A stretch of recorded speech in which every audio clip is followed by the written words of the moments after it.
जय गुरु जी। गुरु जी के जय गुरु जी महाराज। जय गुरु जी की प्यारी संगत को बहुत बहुत प्रणाम। मेरे प्यारे डिवाइन महाशिव गुरु जी को बहुत बहुत मेरा नमन, अनंतम शुक्राना। और सारी संगत को मेरा बहुत बहुत प्रणाम और लख लख बधाइयां। आज गुरु पूर्णिमा के दिन की इतना शुभ दिन है। इस दिन के लिए तो हम लोग तरसते हैं और हमेशा गुरु जी के का बखान करते रहते हैं और अपने गुरु जी के चरणों में शरण में रहते हैं। ऐसे गुरु का को बल बल जाऊं। बहुत बहुत बधाइयां गुरु आश्रम को, गौरव अंकल को और सारे सेवादार अंकल को, जिन्होंने गुरु जी ने मुझे ये मौका दिया।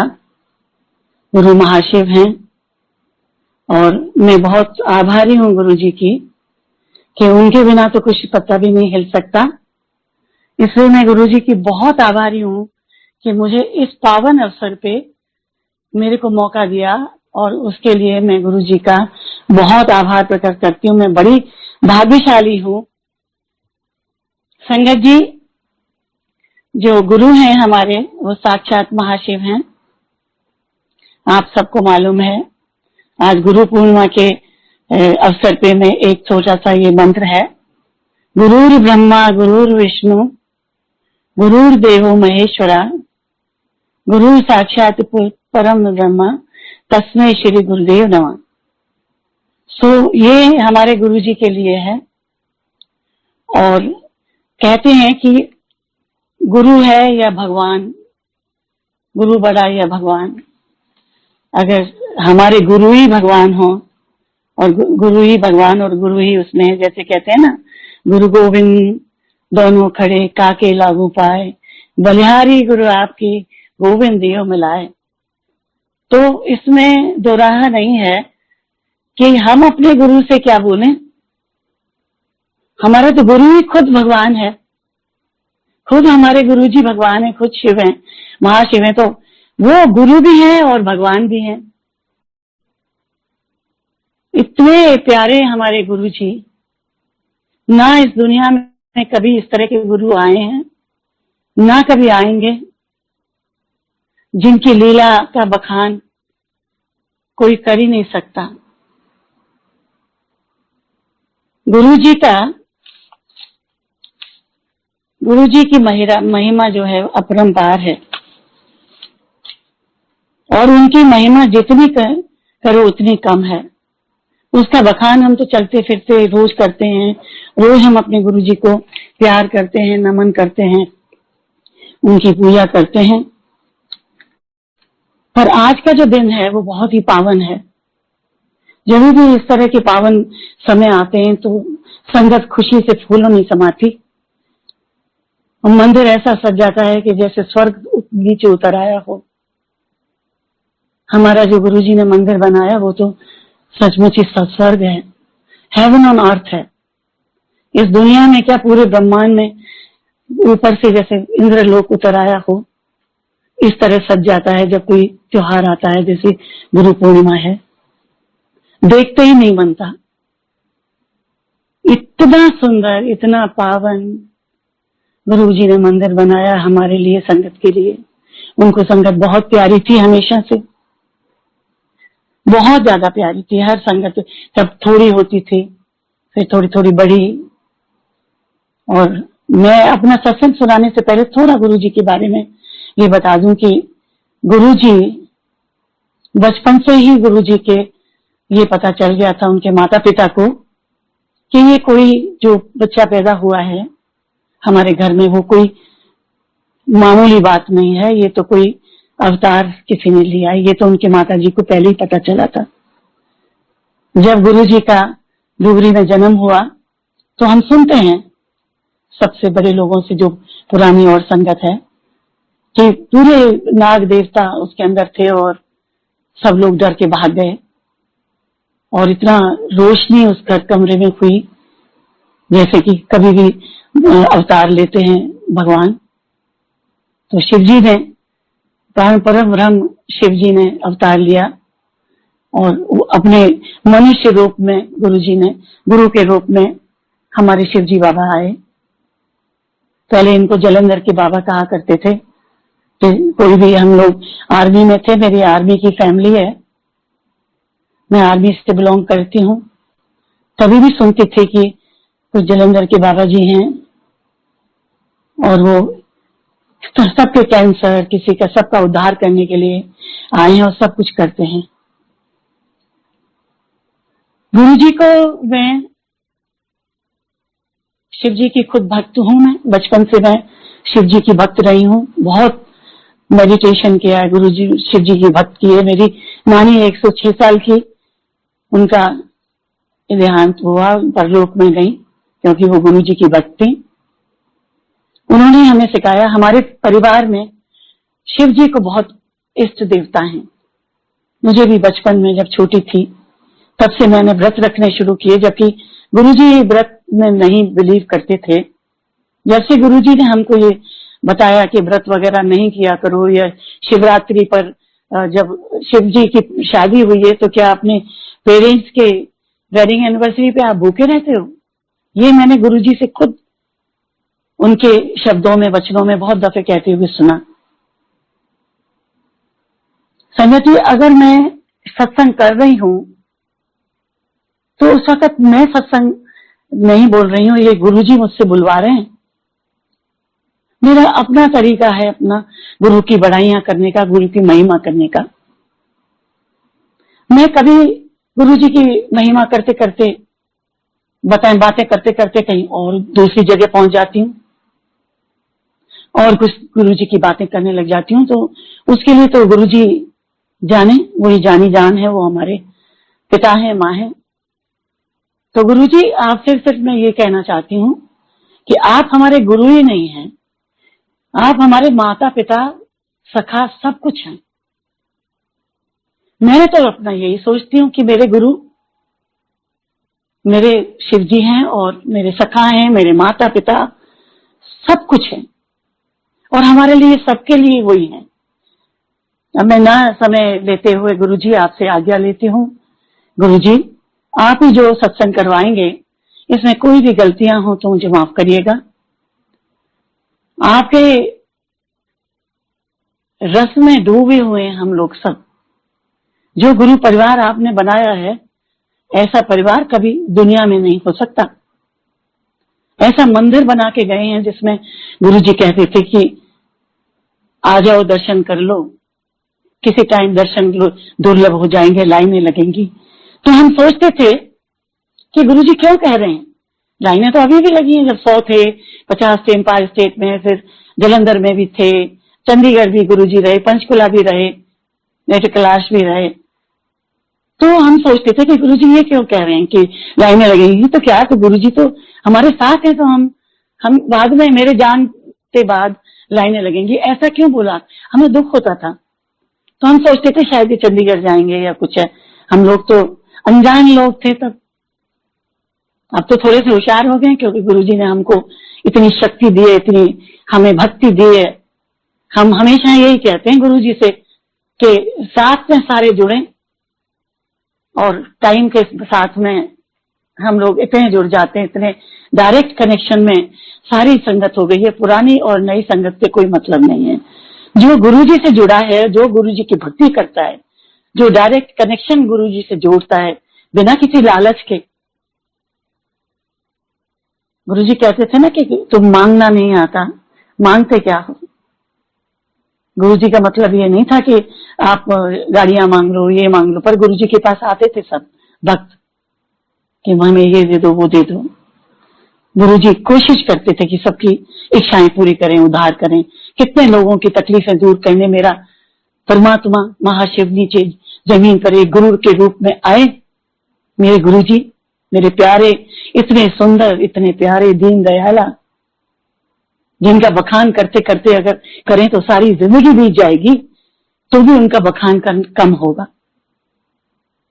हमारी जिंदगी जो गुरु परिवार की, सिर्फ मैं ये पहले कहना चाहती हूँ सत्संग से कि जो गुरु के साथ में आ गया और जो हैं गुरु के परिवार में वो इतने पॉजिटिव हो गए हैं, किसी भी तकलीफों से डरते नहीं है। इतना कोरोना और ये कोविड हुआ है, गुरु संगत को मालूम है कि गुरु जी प्रोटेक्ट कर रहे हैं, हमारे गुरु साथ हैं, हमको डरना किस बात का, हमारा भगवान हमारे साथ है। और गुरु जी ने चोला भी छोड़ दिया, तभी सदका किया, तो आज वो एक निरंकार होके सब जगह प्रेजेंट हैं। जहां आप बुलाओगे उनसे बात करोगे वो प्रेजेंट है। आज उससे भी ज्यादा करोड़ों की उसमें गुरुजी सबका उद्धार कर रहे हैं, सबका ख्याल रख रहे हैं, एक एक संगत का। अगर ये ना होता, गुरुजी की ऐसी शक्ति और ना होती, तो आज पूरे करोड़ों, मैं कहती हूँ कोई देश ऐसा नहीं है वर्ल्ड में जहां सत्संग नहीं हो रहे हो, या जहाँ गुरु जी को की महिमा ना हो, या गुरु जी की प्याऊ ना लगी हो, जिसमें जय गुरु जी की गाड़ियों पे लिखा रहता है। जब हम जय गुरु जी गाड़ियों में देखते हैं ना, तो ऐसे लगता है मेरा परिवार जा रहा है, जरा गाड़ी रुक जाए तो बात ही ना कर लूं, है ना गुरु जी? आपने ऐसा परिवार बनाया है। अपना परिवार हम भूल गए, अपना परिवार काम नहीं आता। गुरु जी कहते थे, मैंने खुद अपने कानों से सुना है कि अपना परिवार काम नहीं आएगा, ये जो मैं परिवार बना रहा हूं ना, ये परिवार तुम्हारे काम आएगा हमेशा। और आज कोविड के टाइम में भी मैंने देखा है कि हर घर में सत्संग हुआ, जो गुरु जी के वचन थे, और वो पूरे हुए पत्थर की लकीर है कि हर घर में सत्संग होगा, हर घर में सत्संग होता था। गुड़गांव में कितने कितने 10-10 सत्संग एक दिन में, पर हम कभी एक हफ्ते में एक चले गए, कर लिया। पर अब तो गुरु जी कोविड में कभी सब बंद हैं कैद में, और उसके अंदर हम गुरु से इतने क्लोज हो गए हैं, इतना सत्संग संगत क्लोज हो गई है, जो हमेशा क्लोज थी पर और ज्यादा गुरु के नजदीक आ गए, क्योंकि गुरु जी का सत्संग मॉर्निंग टिल इवनिंग और गुरबानी चलती रहती है, 1-1 घंटे 2-2 घंटे हम अकेले ही करते। मैं अकेली थी वसंत कुंज में, अभी मैं नोएडा आ गई हूँ, मेरे पति मेरे अंकल कर्नल अंकल यहाँ है, तो मैं यहाँ आ गई, वहां फंस गई थी। पर रोज सत्संग करती थी मैं, और सभी करते थे, सभी करते हैं। सो गुरु जी ने कितना प्यार, कितना वो दिया है और दे रहे हैं। सो संगत जी, गुरु जी कहीं नहीं गए, गुरु जी जो चोले में थे उससे ज्यादा ब्लेस कर रहे हैं। उस टाइम तो ब्लेस किया, भाग्यवान है। आप सोचते होंगे कि हमने गुरु जी को छुआ, हमने गुरु जी से बात की, तो कोई वो है नहीं। आज आप जितनी भी सिमरन करोगे, गुरु जी को याद करो। गुरु जी को क्या चाहिए? गुरु जी ने दिया ही दिया है, गुरु जी ने किसी से कुछ नहीं लिया। गुरु जी को सिर्फ प्यार चाहिए, उन्हें याद करिए। वो तो इतने सीधे साधे हैं मेरे भोले भंडारी, बिल्कुल प्रैक्टिकल गुरु। वचन इतना नहीं बोलते थे, पर जब बोलते थे एक लाइन में, उसके पता नहीं कितने असर होते थे। जो गुरबानी हम सुनते हैं और वो सुनाते थे, उसी के अंदर हमको आंसर मिलते थे। आज मैं इतनी खुश हूँ गुरु जी कि आपने मुझे ये मौका दिया। अब मैं अपना सत्संग शुरू करना चाहती हूँ कि मैं तो वैसे ही गुरु जी से, मेरे को लगता है कि मैं जब से शिव जी की भक्त थी, मेरे को लगता है मैं गुरु जी से तभी से जुड़ी हूँ। गुरु जी से मैं तभी से जुड़ी हूँ जब मैं, फिर भी मैं इस जन्म में, मैं आपको संगत जी बताती हूँ, मैं मेरा परिवार फौजी परिवार है। मैं थोड़ी सी बैकग्राउंड बता दूं, मैं फौजी की बेटी हूँ, मैं फौजी की वाइफ हूँ। मेरे कर्नल अंकल जिन्होंने 3 लड़ाइयां भी देखी, और मेरे पति अंकल, कर्नल अंकल बोलते थे गुरुजी उनको। उन्होंने ये कहा कि अगर मेरे 10 बेटे भी हों तो मैं सिर्फ फौज में दूंगा, देश की सेवा के लिए दूंगा। मेरे बच्चे हुए 3 गुरुजी की कृपा से। बेटी बड़ी है, उसके हस्बैंड एयरफोर्स में ब्रिगेडियर रैंक पर हैं, जिसको ग्रुप कैप्टन कहते हैं। वो भी शौर्य चक्र हैं, वो भी शिव जी भगवान और गुरु जी की कृपा। पता नहीं कितने सालों से कृपा है, जब से बच्चे पैदा हुए तब से मेरे साथ होंगे ना गुरु जी। जब शिव जी की कर रही हैं तो शिव जी तो मेरे साथ हैं, तो मेरे गुरु जी साथ हैं।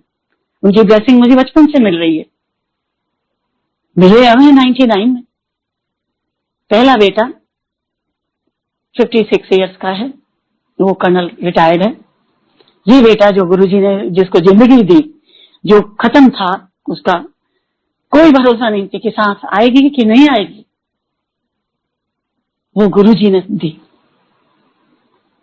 हर पल, एक एक पल सुबह उठती हूँ तो मैं बिस्तर से नहीं उठती हूँ जब तक मैं कुछ शुक्राना नहीं करती कि गुरुजी इन सांसों का शुक्राना, मेरे परिवार पे कृपा करने का शुक्राना, मेरे गुरु परिवार पे की रक्षा करने का शुक्राना, और सबसे बड़ा जो मैं आपसे जुड़ी, मेरे बेटे को जो घायल था कारगिल की लड़ाई में, जिसका जिंदा रहना बचना मुश्किल था, उसको जिंदगी दी, उसका शुक्राना, बहुत शुक्राना।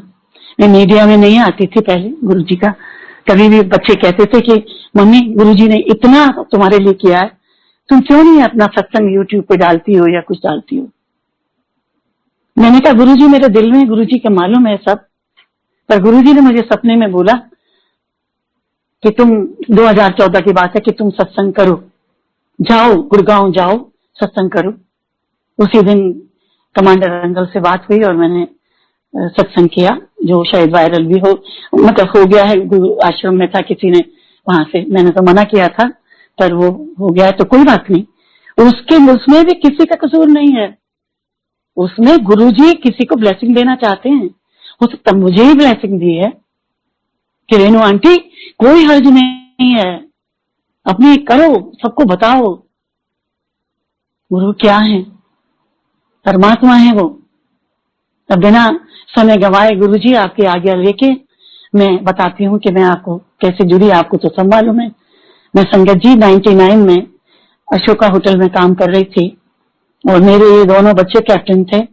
मेरे हस्बैंड रिटायर हो चुके थे। मैं वसंत कुंज में रहती थी, ज्यादा दूर नहीं थी एम्पायर स्टेट से, और वहां मैं नंबर 2 मैनेजर थी। अशोका होटल के ही होटल है सम्राट होटल, उसमें number 2 head of the department थी। गुरुजी की कृपा थी वो शुरू से ही। मेरे हस्बैंड का मुझे फोन आया 99 को, मई को। मेरे बेटे की, इसकी कैप्टन था, 30 साल का था। इसकी शादी को 6 महीने हुए थे। अक्टूबर 30 तारीख को इसकी शादी हुई और मई के महीने में हमने सुना, जैसा न्यूज में सुनते हैं कि कारगिल की लड़ाई छिड़ गई है, पाकिस्तान तंग कर रहा है, छेड़छाड़ी करता ही रहता है। तो मेरा बेटा श्रीनगर में पोस्टेड था। उसकी वाइफ मुश्किल से 10 दिन उसको मिली होगी, शादी के बाद गए, इसके बाद वो बॉर्डर पे चला गया। तो हमने कहा कि बहू रानी से कि आप भी चले जाओ, रह लो। हम में वो एक कमरे में रह रहे थे। मुश्किल से हफ्ता ही रह पाई होगी मेरी बहू रानी, जो कि बहुत ही प्यारी है। वो भी गुरु जी को बहुत प्यारी और गुरु जी को बहुत प्यार करती है। गुरु की शरण में आई वो भी, तभी तो उसके पति को जिंदा किया गुरु जी ने। तो वो आ गई वापस भाई है। तो हमने पूछा क्या बात हो गई? कहते कि उनकी यूनिट शिफ्ट हो गई है कारगिल में। तो मैंने कहा क्या बात है? तो कहते बताना जरूरी नहीं है, पर मेरा ख्याल है कि लड़ाई शुरू होने वाली है।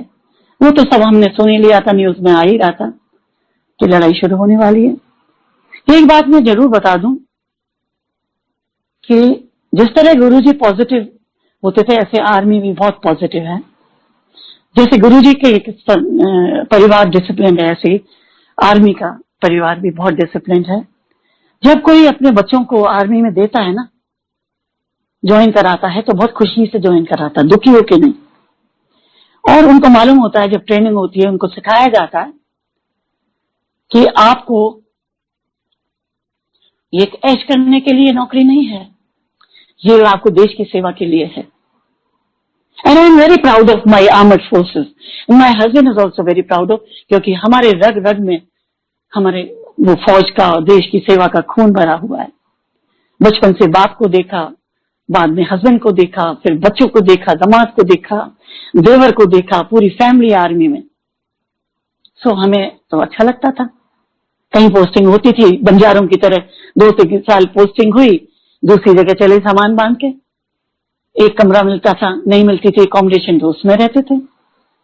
खाना अपने हाथ से बनाए, नौकरनी मेरे तो खुद खाते थे, पर खुश रहते हैं, पूरी ऐश करते हैं। जैसे गुरु कहते ऐश करो, और कहते थे आर्मी वाले ऐश बहुत करते हैं। पैसे चाहे तनख्वाह कम मिलती होती, अब तो कोई बात नहीं, अब तो बहुत ज्यादा ठीक अच्छी तनख्वाह मिल गई है, सब कृपा है गुरु जी की। तो मेरे को फोन आता है मेरे हस्बैंड का कि तुम ऐसा करना कि तुम जल्दी से आ जाओ घर पे, पर तुम गाड़ी ड्राइव ज्यादा तेज मत करना, तो मैंने कहा क्या बात हो गई? कहते वो गुरु, वो जो अपना हम छोटू बोलते हैं अपने बेटे को उस नाम से, कि छोटा बेटा, मतलब मैं नाम नहीं लेना चाहती हूँ अभी, क्योंकि अभी भी वो नौकरी कर रहा है, रिटायर होने के बाद भी कर रहा है। तो कहते हैं उसको वो जख्मी हो गया है, पर तुम घबराना नहीं, तुम तो शिव जी की भक्त हो, भगवान की, भगवान पे भरोसा रखो। मैंने कहा बिल्कुल है। मैं आराम से गई, थोड़ी तो मतलब चिंता तो थी। मैं जैसे घर बसंत कुछ पहुंची, मेरे हस्बैंड मुझे दरवाजे पे मिले, कहते हैं, तो मैंने कहा बताइए क्या हुआ? वो कहते हैं कि मैं नहीं बता सकता, पहले तुम अगरबत्ती लो, अपने मंदिर में जाओ और शिव जी की पूजा करो। मैंने अपना दिया जलाया महा शिव जी का, जो मैं जलाती हूँ, माता रानी भी थी उसमें, साईं बाबा, ये सब थे, पर ज्यादा तो मैं शिव की भक्त हूँ। मैंने दिया जलाया, अगरबत्ती। अब मैंने कहा अब बताओ। कहते जल्दी से अपने कपड़े डालो और हम चलते हैं एयरपोर्ट, और हमें पठानकोट पहुंचना है, मतलब पंजाब में, मतलब वहां एयरपोर्ट होगा जो भी है, तो पहुंचना है। कि वो फिर उन्होंने बताया कि he is been airlifted from Kargil. गोलाबारी हुई थी शुरू, तो काफी लोग, शुरू की जो गोलाबारी हुई है, लड़ाई तो भयानक फिर बाद में भी हुई, वो तो फिर बहुत हुई, इन्फेंट्री ने और इन्होंने की।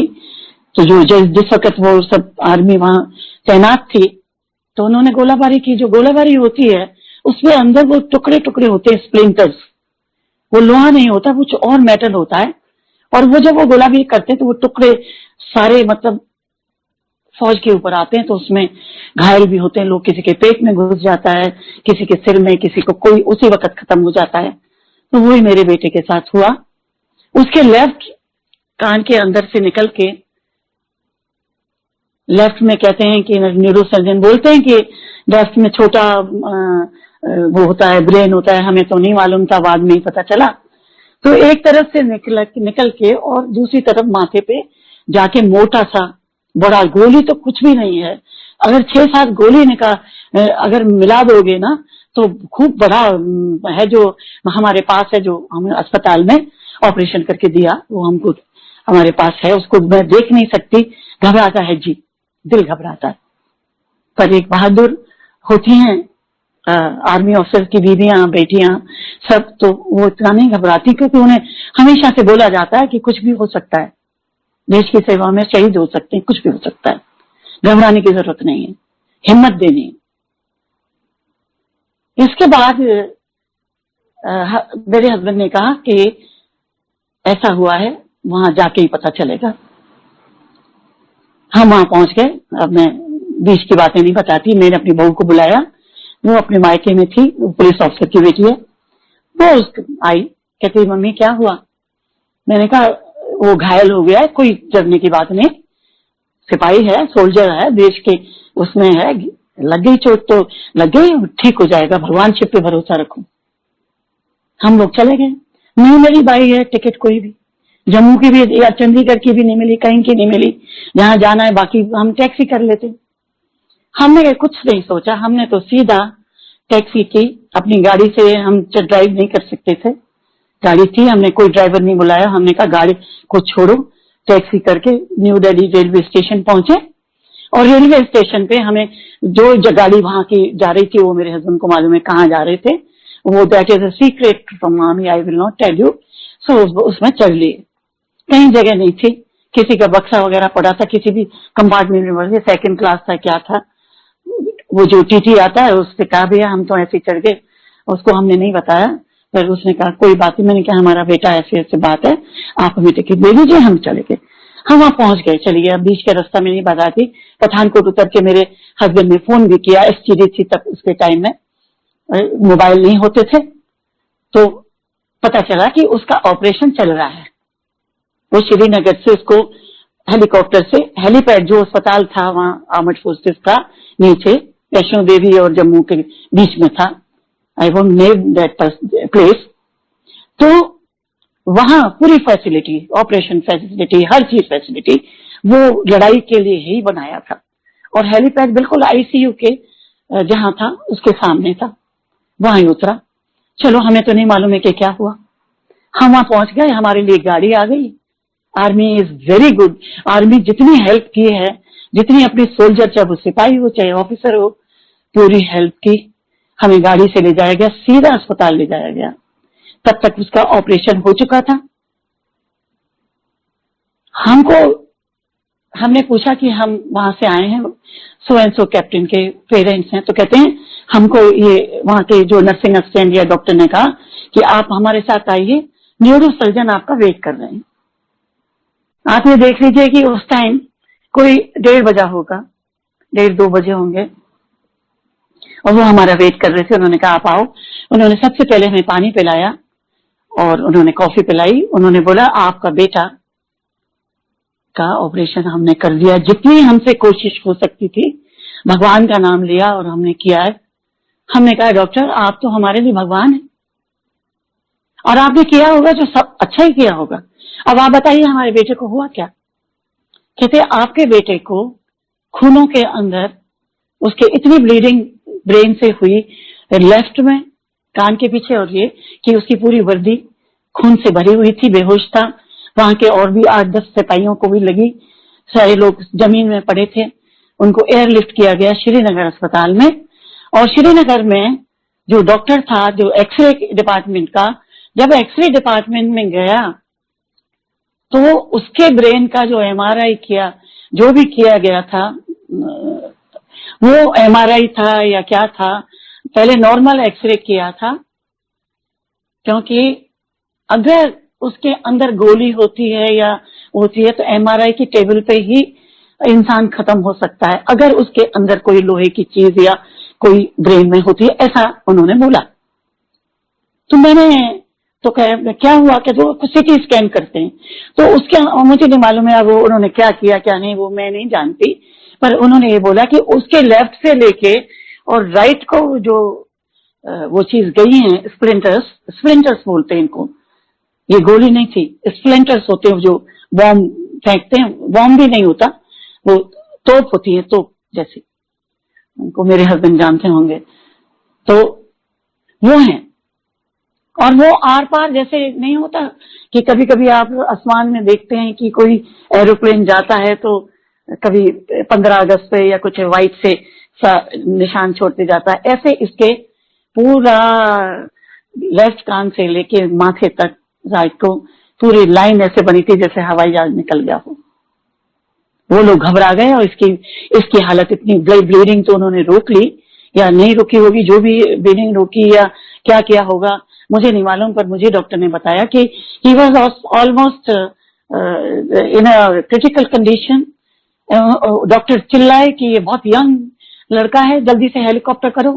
एंड भगवान की दुआ से हमारे शिव जी, शायद गुरु जी वहीं पहुंच गए, क्योंकि मैं शिव जी की भक्त हूं, तो गुरु जी पहुंच गए और गुरु जी ने वो हेलीकॉप्टर जल्दी से मंगाया। वो हेलीकॉप्टर टाइम से पहुंचा और एकदम फोन कर दिया कि न्यूरो सर्जन एकदम तैयार रखे ऑपरेशन थिएटर, और वो ऑपरेशन थिएटर तैयार था।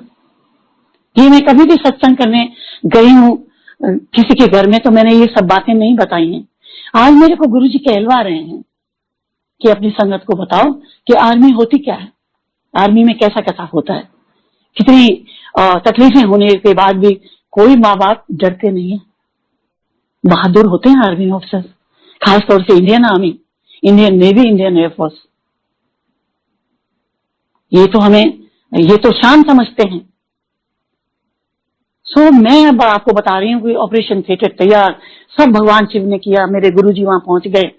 मैं तो यही सोचती हूँ गुरुजी पहले ही पहुंच गए, उनके मिलने से पहले ही मुझे पहुंच गए और उन्होंने ये किया, क्योंकि गुरुजी तो खुद शिव जी हैं। वहां मैंने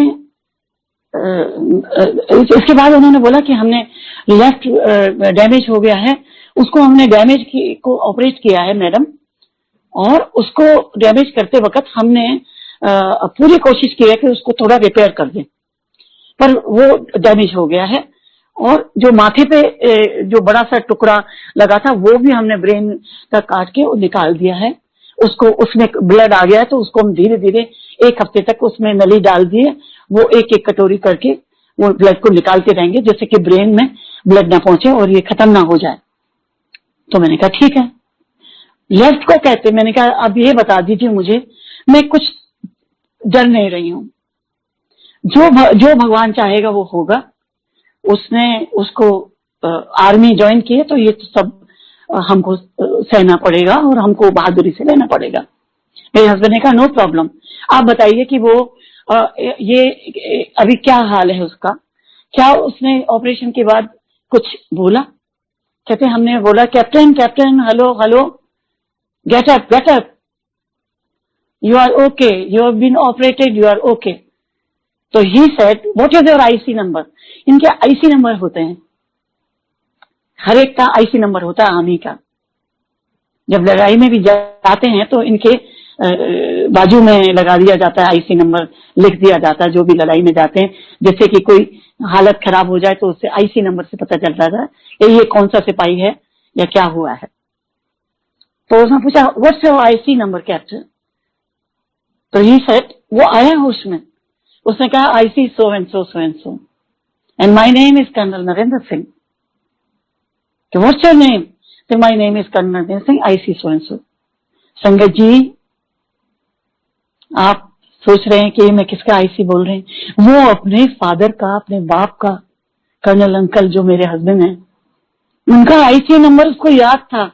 और वो कह रहा है कि मैं कैप्टन नहीं हूं, मैं कर्नल नरेंद्र सिंह हूं और मेरा आईसी नंबर करेक्ट उसने बताया। इसके बाद वो बेहोश हो गया, इसके बाद वो होश में नहीं आया।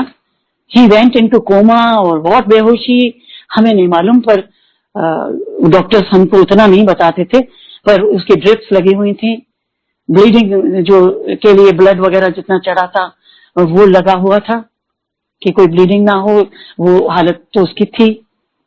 हमने कहा कि अब मैंने कहा कोई बात नहीं, आप पूरा कर रहे हैं, आपने किया, कोई बात नहीं, आप ठीक करेंगे। मैंने बोला कि क्या मैं देख सकती हूँ? मैंने कहा हाँ जरूर। हम गए, हमने देखा अपने 30 साल के बेटे को उतनी कैसी हालत में कि जो आंख बंद करे हुए है, तो आप समझ सकते हैं माँ बाप की क्या हालत होगी। मेरे हस्बैंड ने एक भी आंसू नहीं बहाया, न मैंने बहाया वहां, क्योंकि वहां बहुत सिपाही भी थे जो कि घायल थे। 10, 15, 20 सिपाही थे जिनकी हालत भी खराब थी। यही तो मैंने उस टाइम मैंने देखा और मैं बाहर आ गई। हमें गाड़ी भेजी गई कि आप जाइए, आपका इंतजाम है। एक मेस में 2 कमरों का एक हिल स्टेशन है, वो बहुत बड़ा, वहां हमको मेस में दिया, हमें खाना वगैरह सब तैयार था। मेस में हमें रहने की जगह दी और हमारे पास न दिया था न भगवान के कोई मूर्ति थी। हम सुबह उठे, नहाए धोए, सबसे पहले हम मार्केट गए, हमने शिव जी का, परिवार का वो फोटो लिया, माता रानी वैष्णो का फोटो लिया, तब तक मैं मानती थी उनको। और साईं बाबा का किसी ने लोधी से हमको भेजा था 3-4 दिन बाद कि आप ये रखो, साईं बाबा का लोधी मंदिर से आया है, वो जरूर ठीक हो जाएगा, जरूर उठेगा। उन्होंने कहा नहीं रख सकते, आईसीयू में नहीं रख सकते। तो मैंने कहा क्या मैं फिर भी मैंने क्या किया कि प्लीज आप करिए। तो मैंने एक शिव चालीसा ली, क्योंकि शिव चालीसा मुझे कंठस्थ याद है, तो मैं शिव चालीसा पढ़ती थी और इतनी भक्ति एक था। मैंने एक शिव चालीसा नई खरीदी और वो सब भगवान रख दिए और घी का दिया, अखंड दिया जला दिया। और वो दिया मैंने कहा जब तक नहीं बुझेगा, जब तक मेरा बेटा होश में नहीं आएगा। उसमें वहां कोई ना कोई रहता था, बेटी पहुंच गई, दामाद पहुंच गया, बड़ा वाला बेटा पहुंचा, पर वो 4 दिन के बाद उसका भी कॉल आ गया और वो भी वहां चला गया। क्या है ये लद्दाख के ऊपर, उसकी भी वहां भी लड़ाई हो रही थी, तो वहां भी चला गया। मैं नाम भूल जाती हूँ आजकल। तो सियाचिन में चला गया, तो वो भी चला गया, कोई नहीं था। तो मेरे दामाद थे, उनकी पोस्टिंग यहाँ दिल्ली में थी, तो आके उन्होंने संभाला और मेरी बेटी भी आ गई, तो सब वो दिया जलाते थे। तो हमारी ड्यूटी लगी कि हम मैं मदर आईसीयू में रहेगी और उनकी वाइफ, मतलब उसकी मेरी बहू, वो रह सकते हैं बारी बारी से। रात को बेटी ने नाइट की ड्यूटी करी, रात को थोड़ा सो जाती थी, थोड़ा उसको देखती थी, उन्होंने अलाउ किया था। तो ऐसे करके कहानी चलती रही। वो बेहोश था, हमेशा मैं जाती रहती थी करके। इतनी देर में मैंने कहा मैं नंगे पैर में वैष्णो देवी तो हुआ हूं, मानने लगी थी। मैं वैष्णो देवी गई, से 2 सिपाही गए वहां, उनको बताया। मैंने वैष्णो माँ से कहा कि वैष्णो माँ, मुझको अगर आपने ब्लेस करना है तो मैं, वो गुफा नहीं थी उन दिनों, वो अच्छी बन गई थी, इतनी भीड़ होती है, मुझे थोड़ा पूजा कर लेने दो। वहां तो शिव जी भी हैं, मंदिर है सबका। पहले शिव जी के जल चढ़ाया, तब मैं माता के गैलरी में गई। तो आपको संगत जी भीड़ नहीं होगा कि कोई बंदा नहीं था, 2-3 बंदे निकल रहे थे और उनको खबर पता चल गई थी पुजारी को, कि पुजारी को हम पहले से जानते थे, वहां के मिनिस्टर से, तब मैं गई थी। तो उन्होंने पूरी पूजा कराई और हाथ में उनका जो होता है दिया कि बच्चे के तकिए के नीचे रख देना। वहां से हम आ गए और मेरी ड्यूटी शुरू हो गई। रोज जाती थी, देखती थी। इतने में रात में सपना आता है कि शिव जी पूरे अवतार में और माँ पार्वती खड़ी हुई हैं सपने में। सुबह का सपना था और कहते हैं कि मैंने कहा माँ, मैं हमेशा गुरुजी निकलता है, अब तो शिव जी के लिए भी गुरुजी निकलता है। मैंने कहा शिव जी महाराज, मेरे बेटे को ठीक कर दो। कैसे होगा, वो तो बेहोश पड़ा है, कोमा में चला गया है, डॉक्टर कहता है। दिमाग तो चल रहा है पर वो बेहोश है, कोई उसको मूवमेंट नहीं। तब वो गुरु वहां से शिव जी कहते हैं, जो पार्वती जी कहती हैं, और कहते हैं कि उसको पेट में खाना डालो तब वो उठेगा। उसके पेट में 3-3 दफा बोला। मैं सुबह गई, मैंने कहा कौन सर्जन है कि कहाँ है, मुझे मिलना है। मैं उनके पास गई कि मुझे सपना आया है कि शिव जी मुझे कह रहे हैं कि इसको खाना दोगे तो ये कोमा से उठ जाएगा। वो कहते हैं आप क्या बात करती हैं, वो चोकिंग हो जाएगी, वो ही बस खाली उसको बिल्कुल चोकिंग हो जाएगी, ऐसा कर ही नहीं सकते, ही इज इन कोमा। तो मैंने कहा ठीक है। दोबारा गई, नहीं माने। तीसरी बार गई, वो भी तंग आ गया। कहते हैं कि अरे मैम, आप इतना कह रही हो, आप लिख सकती हो कि मेरे बेटे को कुछ हो गया तो मैं जिम्मेदार हूं। मैंने कहा हाँ मैं लिखूंगी, वो तो वैसे ही खत्म था। जब वो आप कह रहे हो कि कोई डॉक्टर मुझे कहता है साल भर में उठेगा, कोई कहता है कभी उठेगा ही नहीं, कोई कहता है उठेगा तो इसके हाथ पैर नहीं चलेंगे, और डॉक्टर ने शुरू में ही बता दिया कि ये आंखों से देख नहीं पाएगा, तो मैं क्या करूं, आप खिलाइए, मैं जिम्मेदारी लेती हूँ। मैं चली गई, डॉक्टर चुप हो गया। जब मैं मॉर्निंग में जब गई तो देखो गुरुजी की कृपा और शिव जी की, उसके नाक में नली डाल दी। और ये बात कब की है, ये बात तभी की नहीं है कि जब वो कोमा में गया। ये बात जब की है जब 2 महीने तक वो उसमें था और उठ नहीं रहा था। 2-2.5 महीने हो गए थे तब ये सपना आया था, तभी नहीं आया था। 2.5 महीने हो गए थे, कोमा में था, कोई होश नहीं, कितना ही पिंच हो, कुछ भी हो, कुछ नहीं मतलब। और जब मैं गई तो मैंने देखा सिस्टर एक बड़ी सी सिरिंज लेके उसको जूस डाल रही है। दूसरे दिन उसको कस्टर्ड डाल दिया, उसमें कुछ सूप डाल दिया, वेजिटेबल सूप डाल दिया, पतला पतला ऐसे कुछ डाल देते थे। तो मैं बड़ी खुश हुई। तो मैंने कहा कि क्या मैं ला सकती हूँ मौसमी जूस, आप यहाँ से देते हैं, आर्मी के मैस से तो उतना नहीं अच्छा होता होगा। मैदा कहते हाँ ला सकती हैं आप। तो मैं वो अपने हाथों से, कोई मिक्सी नहीं थी, करके ले जाती थी। अब ये बहुत बड़ा सत्संग हो जाएगा, इसलिए मैं यहीं से शॉर्ट करती हूँ कि इसके बाद मैं उसके हाथ लेके बैठी रहती थी। तो मतलब ऑलमोस्ट 3 महीने होने वाले थे। तो मैं उसके कान में बोलती थी और शिव चालीसा बोलती थी और कान में उसके बोलती थी। मैंने सुना था पिक्चरों में कि अगर बोलो तो वो सुनता है, कोमा वाला बंदा। मैं कहती छोटू आप उठ जाओ, देखो सब कुछ ठीक है, तुम बिल्कुल ठीक हो, बिल्कुल ठीक हो, और हम तो जीत गए हैं, देखो लड़ाई भी जीत गए, हम भारत जीत गया है। और देखो डैडी भी आए हैं, मम्मी भी आई है, तुम्हारी वाइफ भी आई है, नई दुल्हन आई है, देखो तो तुम आंख तो खोलो। तो उसने कोई रिएक्शन नहीं किया। 1 हफ्ते के बाद, खाना देने के बाद, एक दिन मैं बैठी थी तो मैंने उसका हाथ ले रखा था। तो मैंने देखा कि उसने मेरे हाथ को दबाया। तो मैं जल्दी से चीखी, मैं डॉक्टर डॉक्टर जल्दी आओ, इसने मेरे हाथ को दबाया है, ये इसको होश आ रहा है। उसने कहा नहीं नहीं।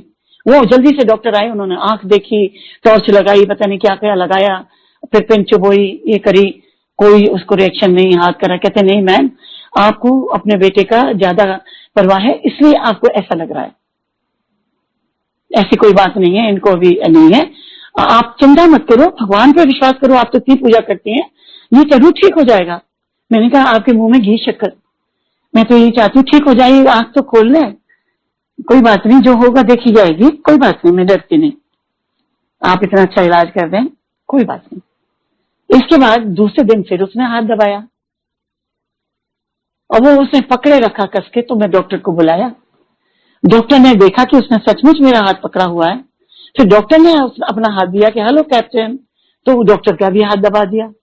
तो उसको कुछ उसमें जो ड्रिप्स लगी थी उसके अंदर उन्होंने कोई इंजेक्शन दिए और वो दिया, और ब्लड प्रेशर वगैरह की मशीन लगी थी, वो जो क्या मशीन से लगी रहती है वो सब लगा था। उसका ब्लड प्रेशर तो बिल्कुल ठीक था, क्योंकि वो डॉक्टर कहते थे कि ये फाइट कर रहा है, इसको वेंटिलेटर की जरूरत नहीं है, इसका blood pressure, heartbeat, everything is okay, just perfect, because he is fighting fit.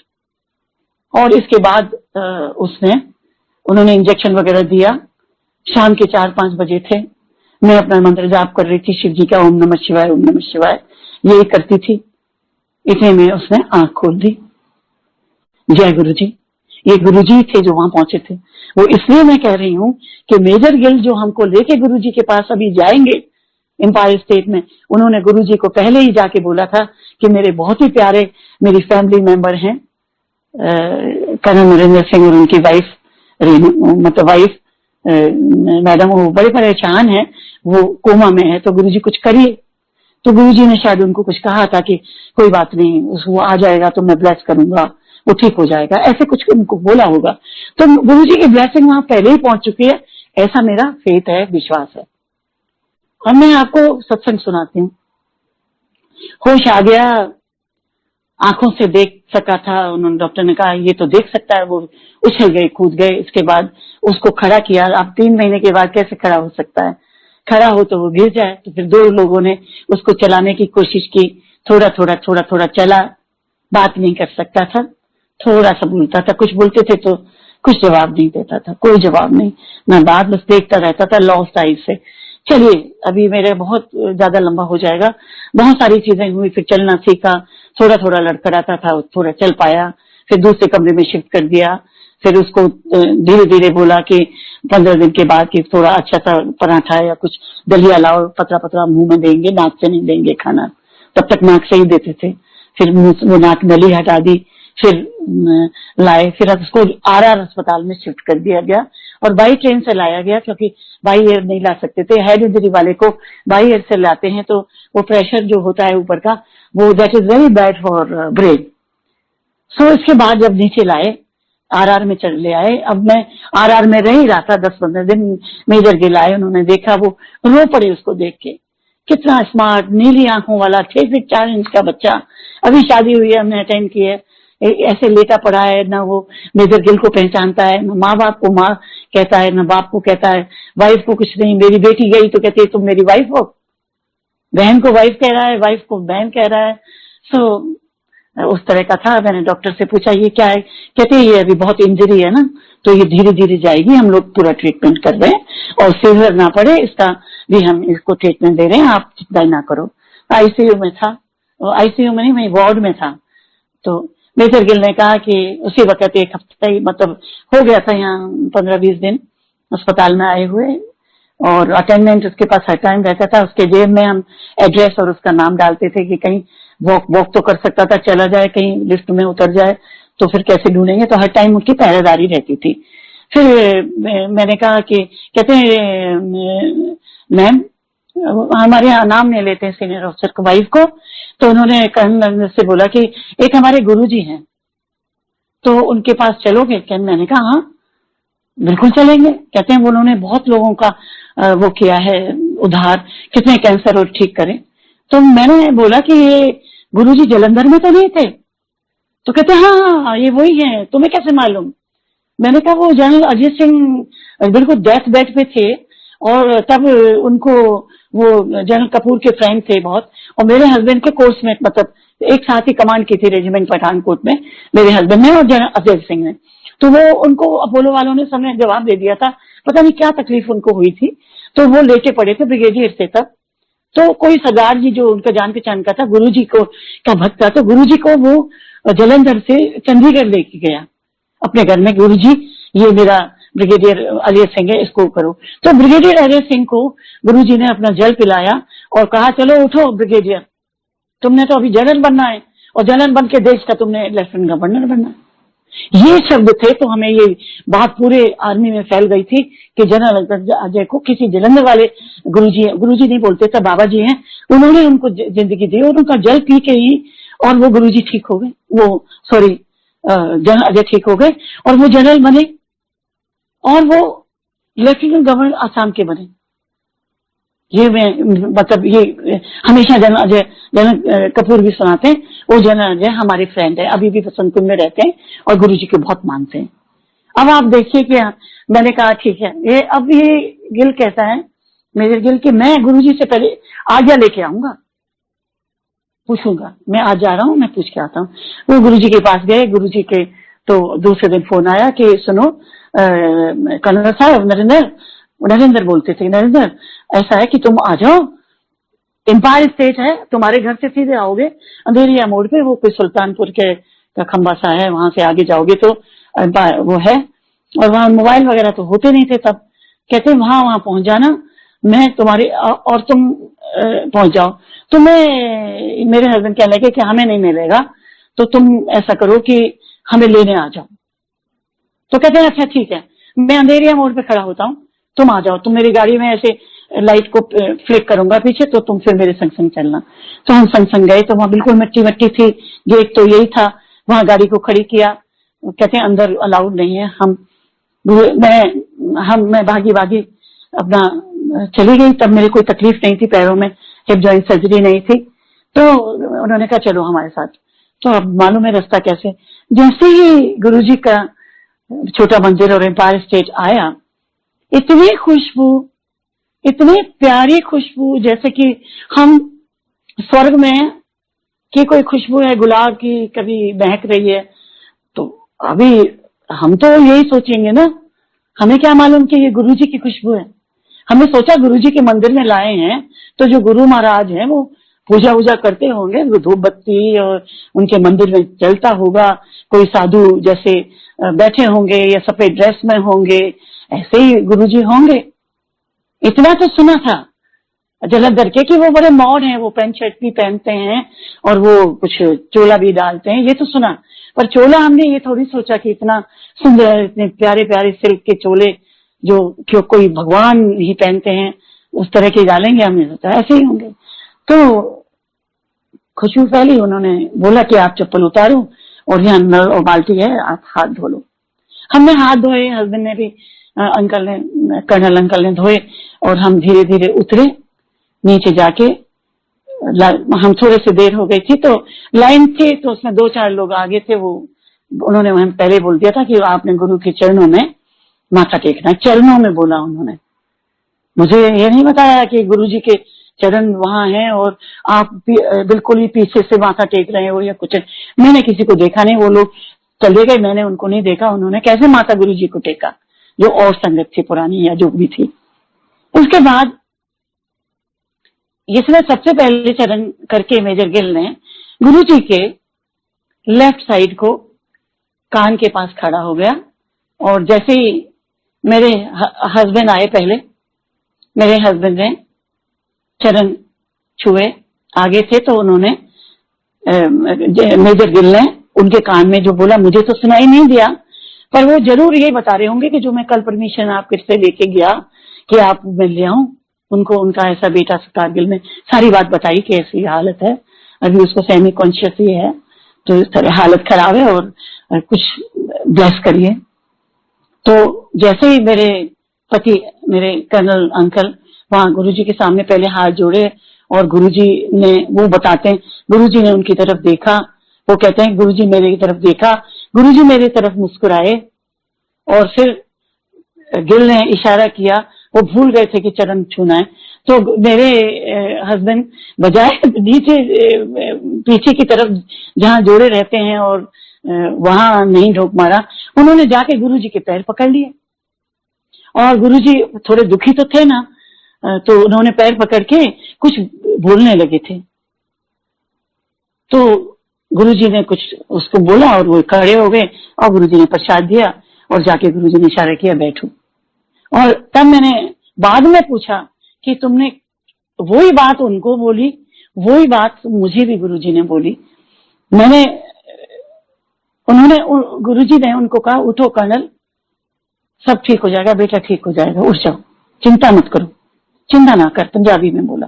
तो ये, और आज भी वो यही बात मेरे कर्नल अंकल बोलते हैं कि गुरुजी ने मुझे पहले दिन ही ये विश्वास दिला दिया फेथ कि वो भगवान है। कहते जब मैंने देखा तो मैंने कहा कि मैं आज बहुत अच्छी जगह है, मेरे को भगवान दिखाई दिए हैं गुरुजी में, बहुत शक्ति और रोशनी दिखाई दी मुझको, उन्होंने घर में आके बताया। फिर मैं गई तो मैंने भी चरण छुए और मेरे आंसू बह रहे थे। मैंने कोई जय गुरुजी तो मैंने बोला नहीं, मुझे तो नहीं मालूम कि क्या बोलना है।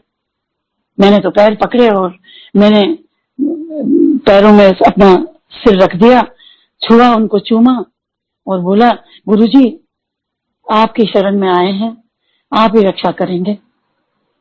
गुरुजी ने कोई मेरा नाम नहीं लिया, कहते उठो, चिंता मत करो बेटा, ठीक हो जाएगा। ये लाइन बोली,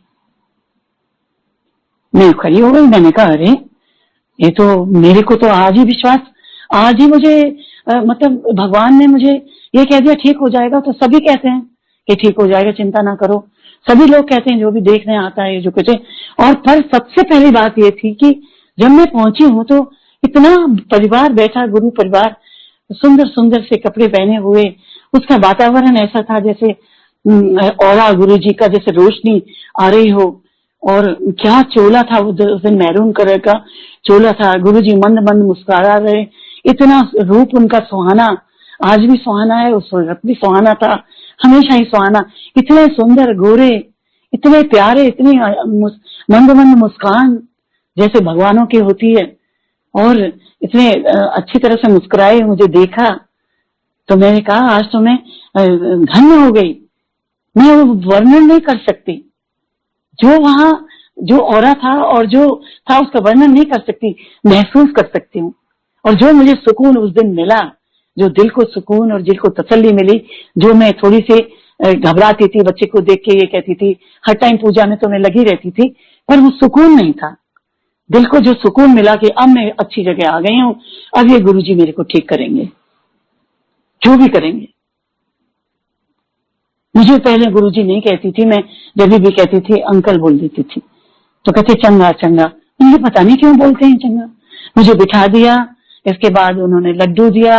अब मैं लड्डू की बात बताती हूँ, जो प्रसाद है, इतने छोटे छोटे हाथों से वो लड्डू दिया और दोनों हाथों में नहीं आता था इतना बड़ा, उसको मैं अब कैसे करूं। तो दूसरी संगत कहती है गिराना नहीं, गिराना नहीं। मेरी साइड में गुरुजी ने इशारा किया, वहां बैठ गई। तो उन्होंने कहा, संगत ने कहा तू पीछे जाके खा लो, नहीं तो बाहर जाके खा लो। मैंने कहा यहाँ गिर जाएगा, अच्छा नहीं लगता। मैं अपने बाहर गई, मैंने पूरा खाया और हाथ धोए, जल पिया बाहर, और फिर मैं आ गई और वहीं बैठ गई जो मेरी जगह थी। क्योंकि मेरे पहले बहुत एक्सीडेंट हुआ था पूना में, मेरे हस्बैंड पोस्टेड थे अहमदनगर में, तो मेरी बैक में मैं साल भर तक बिस्तर में थी, तो मैं ज्यादा बैठ नहीं पाती थी। और तो मैं तो उस दिन वैसे बैठती थी, जमीन में कम बैठती थी, पर मैं बैठी 2 घंटे बैठी। इसके बाद थोड़ी देर भी शोर मचा। सब संगत जो पहले आती थी उनको तो मालूम नहीं होता था, तो वो एक तरफ हो गए, बीच में चटाई लगी और बहुत ही सुंदर सी थाली में चटनी, ये वो प्रसाद और आया, और 8 रोटियां। तो मैं देख रही हूँ शक्ल औरों की जो मेरे साथ थे, मेरे अंकल तो दूर थे, अलग थे, और 3 संगत थी। तो मैंने कहा मुझे बताइए ये रोटी हमको मुझे ही खानी है अकेली? कि नहीं नहीं नहीं, आप ये 2 रोटी दो। उन्होंने मेरे हाथ में 2 रोटी पकड़ा दी तो लंगर की, और कहते हैं कि आप ये जो सब्जी है इसमें हम लोग सब शेयर करेंगे, बाद में जो बच जाएगी उसको बिल्कुल ही सफा करेंगे, इसमें छोड़ना नहीं है, ये गुरुजी का प्रसाद है, यही दवाई है। ये उन्होंने मुझे बताया, इसी से आपका सब कुछ सही होता है, आप ठीक हो जाएंगे। वो सोचती मैं ही बीमार हूं। तो इसके बाद लंगर किया। लंगर करने के बाद में अंकल ने बोला कि गुरुजी से आज्ञा लेनी होती है जाने का, वो हमें पहले पता चला। तो लोग पहले, मैंने कहा पहले आज्ञा लेने दो, जाने दो। बहुत बहुत ज्यादा, करीब 100 लोग थे उस वक्त, 100 लोग नहीं, बस वो हॉल भरा हुआ था, बस ज्यादा नहीं थे, होंगे 70-80 तो होंगे, भरा हुआ था पूरा। इसके बाद मैं तो बैठी रही। वो लोग जब चले गए, जब 2-3 ही लोग रह गए, तो मैं पीछे लाइन में लगी। मेरे कर्नल अंकल भी लगे, उन्होंने भी माथा टेका, गुरुजी से आज्ञा लेने लगी है। जब मैं खड़ी हुई तो मैंने माथा टेका और मेरे से बोले गुरुजी कि आंटी, रेणु आंटी। मैंने एकदम से मेरा नाम लिया, रेणु आंटी आप एक तरफ जरा बैठो, आप अभी बैठो, आप नहीं जाना। सिर्फ एक लाइन बोली। मैंने कहा ठीक है। मैंने कहा ये मेजर गिल ने बोला होगा ना कि मेरा बेटा इतना बीमार है, तो गुरुजी कुछ बोलना चाहते होंगे, कुछ ब्लेस करना चाहते होंगे। इसके बाद जब वो चले गए, 8-10 सेवादार और अंकल थे, ये सब जितने भी हैं पुराने जोशी अंकल, ये सब थे। तो मेरे को बुलाते हैं कि इधर आओ, इथे आओ। कहते हैं ऐसा करो, पंजाबी बोले बेटा आ सकता है, बेटे को ला सकती हो कल। मैंने कहा हाँ गुरुजी ले आओ। हाँ अंकल ले आऊंगी। हंस दिए हो अंकल बोलने से। मैं कहते चल जा। तो मुझे अब बात याद आती है कि मुझे उस वक्त नहीं मालूम था कि इनको गुरुजी बोलना है। मैं गलती से चंगे अंकल बोल गई।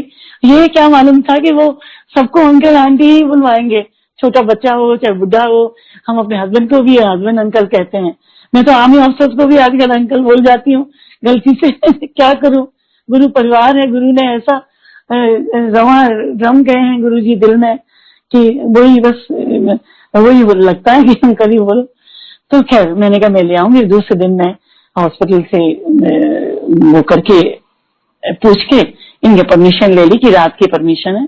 दोपहर को मेरे हस्बैंड उसको ले आए और उसको वहां सुला दिया। रात 7 बजे हम उठाया, उसको कपड़े पहनाए, अपना टी शर्ट जीन्स और या जो भी था टी शर्ट पहना के उसको ले आए और उसको बोला तुम चप्पल ही पहन के चलो, वहां उतारनी पड़ती है जूते बूते। फिर मेरे हस्बैंड को, कर्नल अंकल को थोड़ा दिक्कत होती है कि पहने जूते बूते नहीं पहनाए, चप्पल ही घर की जो है उतार के बाहर उतारे। मैं थोड़ा आगे गई और इसको पकड़ पकड़ के लाना पड़ता था क्योंकि उसको अभी सीढ़ी चढ़ना उतरना नहीं आता था, मतलब नहीं उतार सकते। तो आ तो सकता तो गिर जाएगा तो चोट लग जाएगी, क्योंकि उसको अभी उतना होश जैसे होश तो था, होश तो मैं आ गया, पर वो ऊंचे नीचे कदम में पकड़ के ही चलवाना पड़ा था, चलता था। तो अब मैं क्या बताऊं, सारी बातें मैं क्या बताऊं, ये तो गुरुजी जाने जो उसको आज दौड़ता है, चलता है, जॉगिंग करता है, गाड़ी चलाता है, आर्मी में नौकरी करता है। अब बीच बीच में मैं बहक जाती हूँ तो संगत जी बुरा नहीं मानिएगा। अच्छा, अब क्या हुआ कि गुरुजी के पास ले गए, मैंने मेरे हस्बैंड अंकल खड़े रह गए, मैंने पहले माथा टेका और गुरुजी के चरण छुए और खड़ी हो गई। मैं बहुत पसंद करती थी कि बजाय दूर से नहीं करती थी, मैं जो गुरुजी के चरण ही छूती थी और गुरुजी बुरा नहीं मानते थे। मैं खड़ी हो गई और मेरे हस्बैंड, हम लोग तीनों खड़े हो गए और वो बेटे को लेके मैं खड़ी हो गई। तो गुरुजी समझ गए कि यही बेटा है, समझ गए। तो गुरुजी ने, मैंने कहा गुरुजी को नमस्ते करो। तो ये देखता रहा, टिकटिकी बांध के गुरुजी को देखता रहा। गुरुजी इनको देखते रहे, सोच रहा होगा मैं कहाँ ले आए, किसको दिखा रहे हो, खड़ा कर रहे हो। तो वो हाथ नहीं जोड़ सकता, मैंने दोनों हाथों से उसके हाथ जोड़वाए, ये गुरुजी हैं, हाथ जोड़ो, भगवान है ये, तुम्हें ठीक करेंगे। ऐसे मैंने बोला, ये चलो है ना, गुरुजी के पास आए। तो गुरुजी ने कहा लड्डू देना आंटी इसको। तो गुरुजी ने, मैंने हाथ उसका ऐसे किया, गुरुजी ने इतना बड़ा, उसके हाथ तो इतने बड़े खुद ही हैं, खूब सारा प्रसाद दिया और गुरुजी को लगा कि ये प्रसाद गिर ना जाए।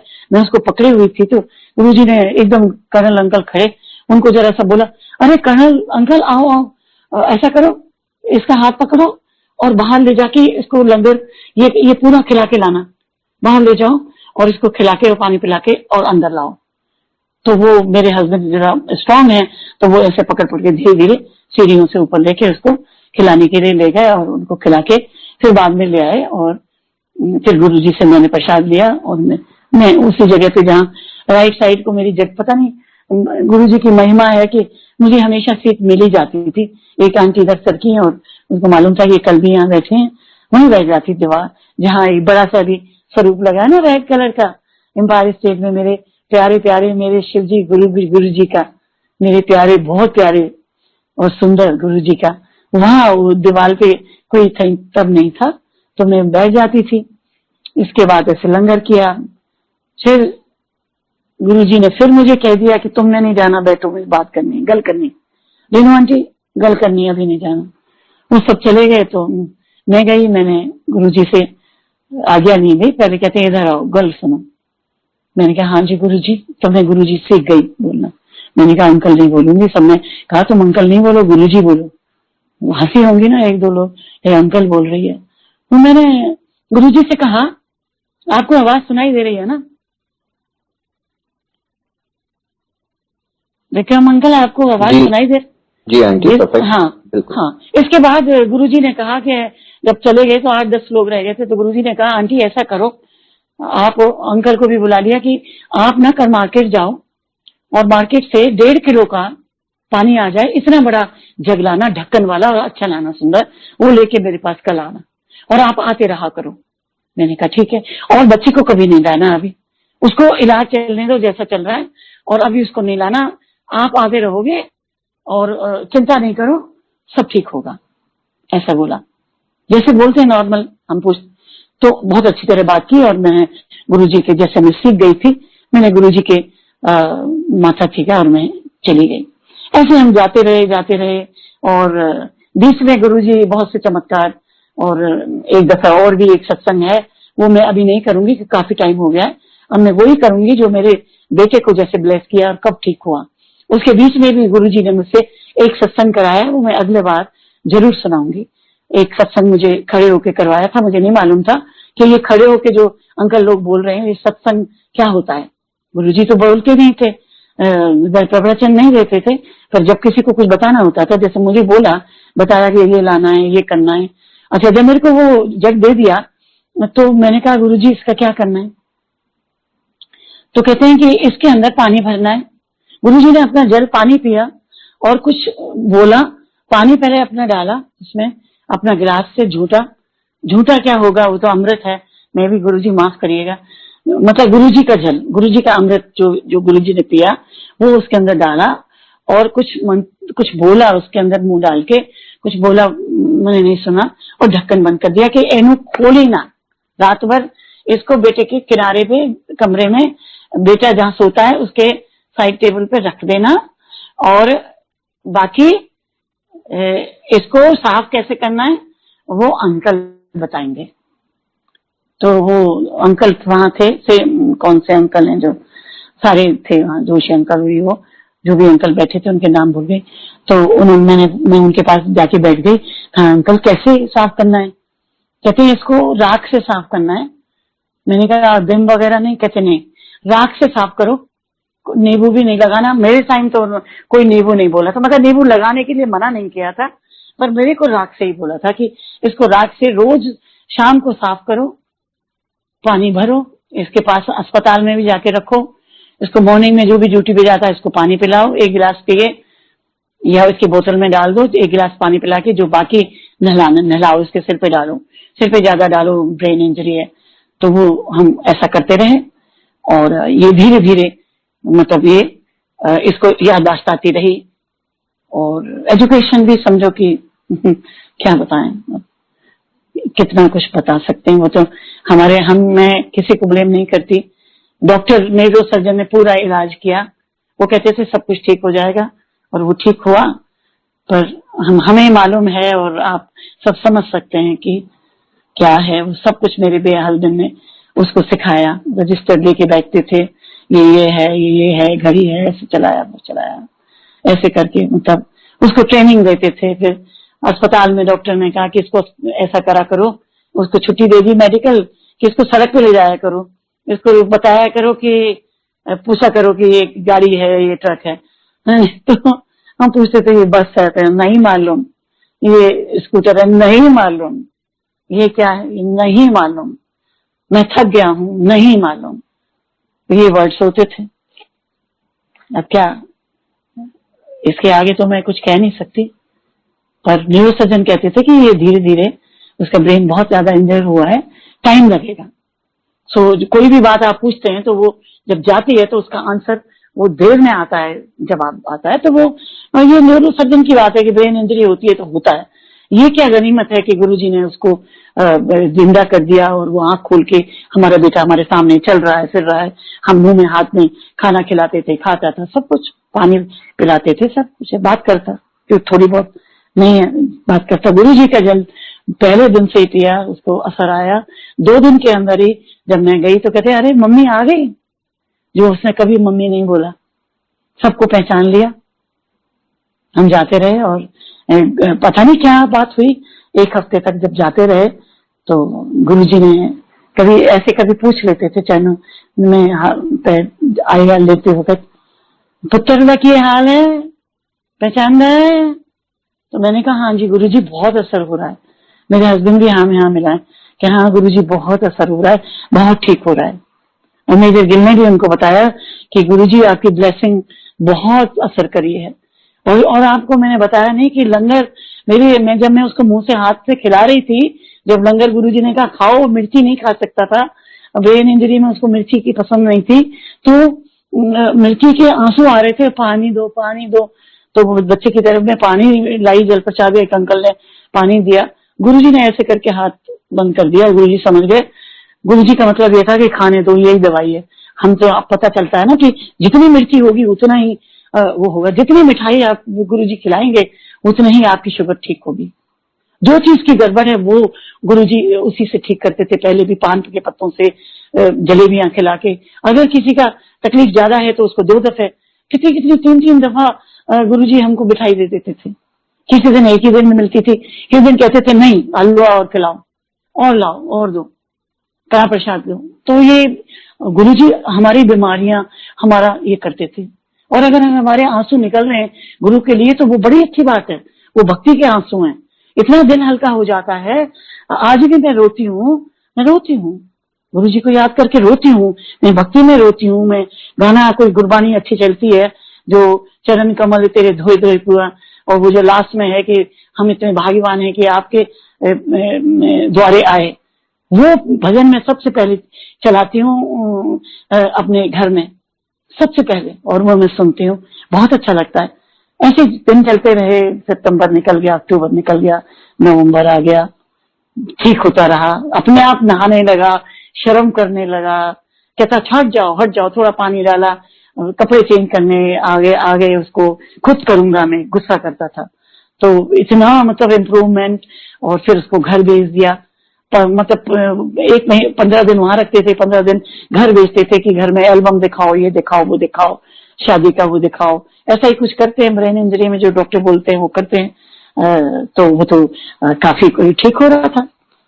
उसको पूछो कहाँ है तेरी यूनिट, तो बता दी वो है, मैं वो हूँ, ये हो गया वो हो गया।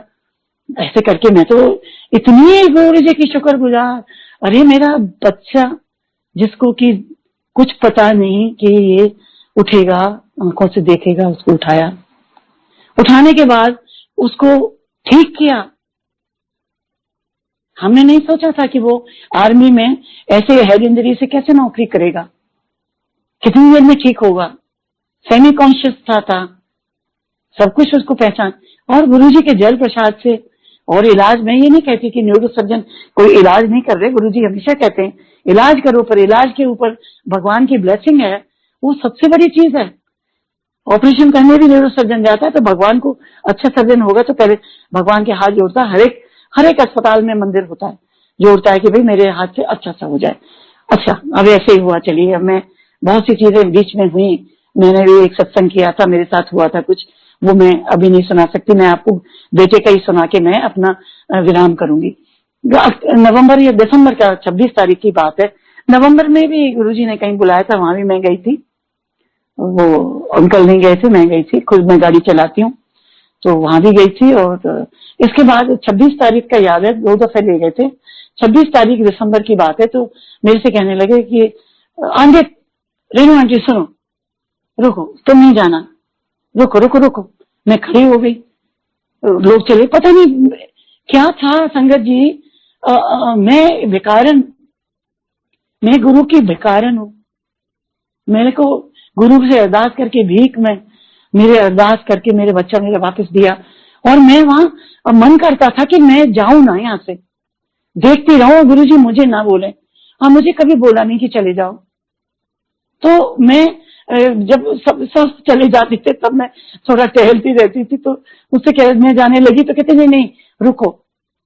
अरे भाई जल्दी से किसी को बोला, वहां कौन थे सेक्टर अंकल वहां थे, तो उनसे बोला वो रुको, मैं आंटी को, रेनू आंटी के लिए वो लाओ कार्ड लाओ, जल्दी से कार्ड लाए, पेन लाओ भी पेन।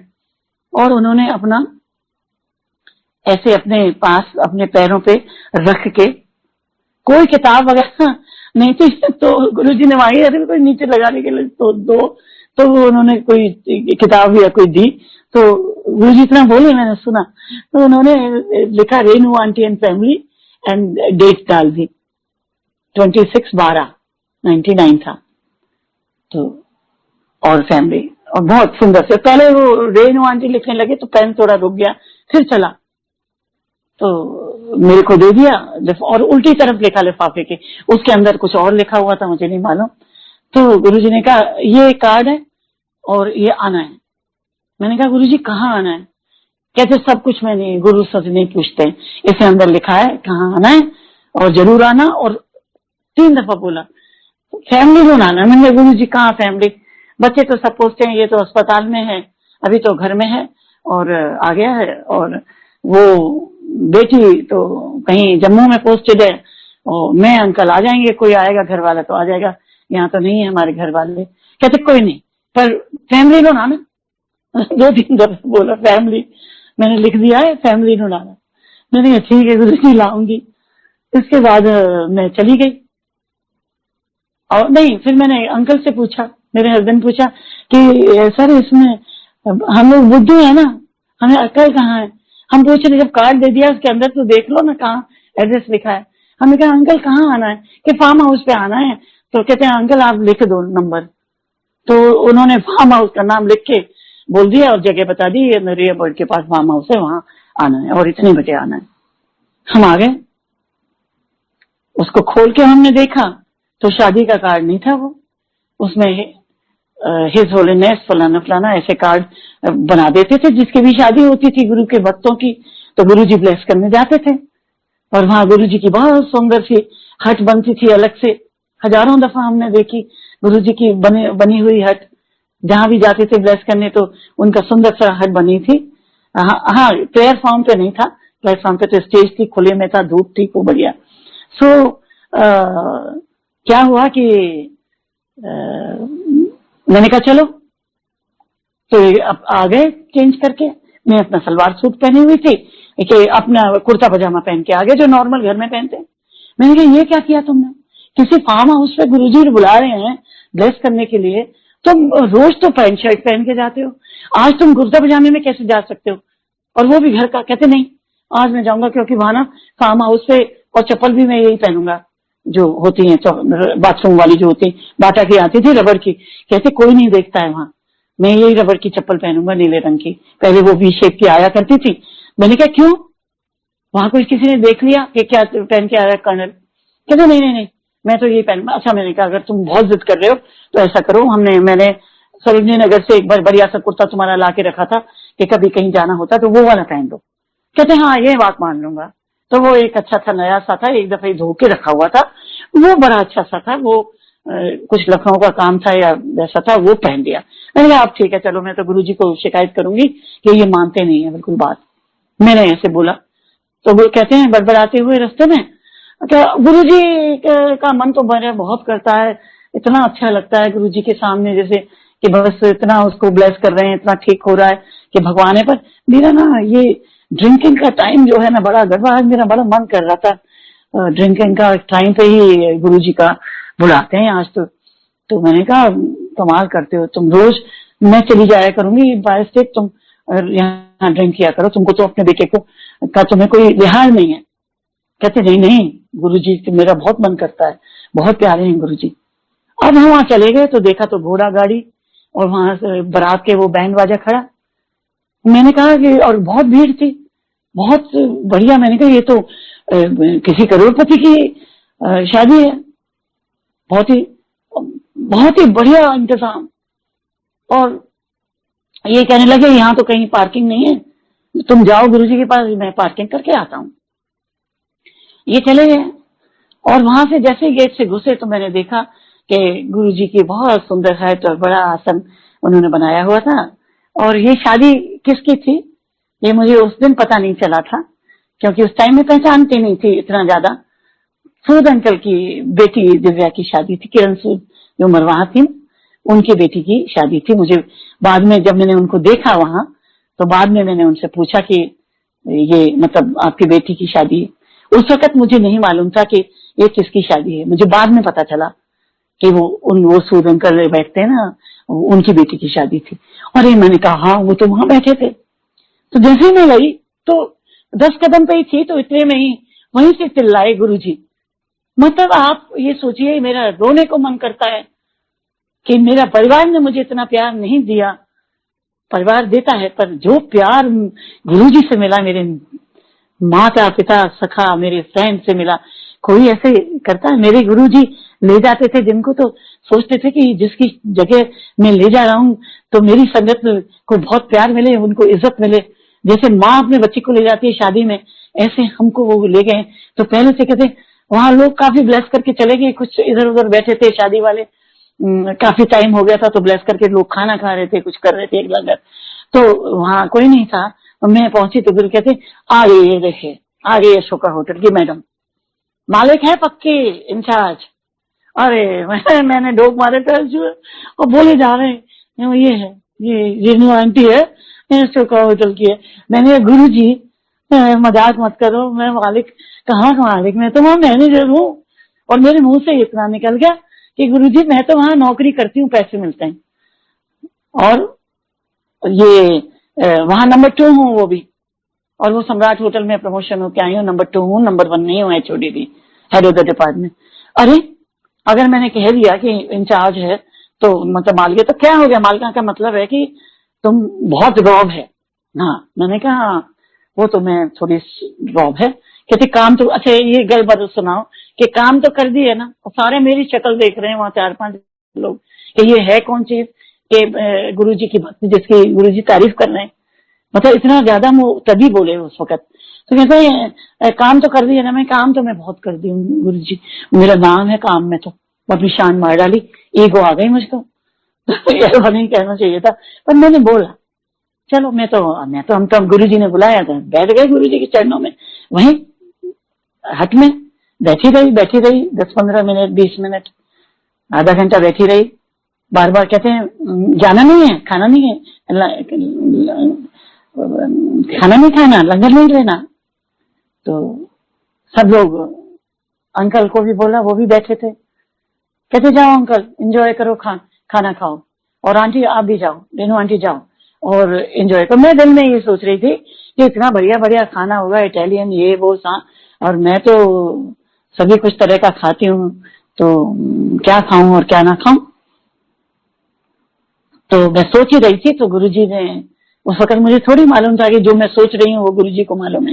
वो तो आज मैं याद करती हूँ ना, तो तब मुझे पता चलता है कि क्या मतलब गुरुजी अंतर्यामी हमेशा रहे, कल आज भी हैं, कल भी हैं और हमेशा रहेंगे।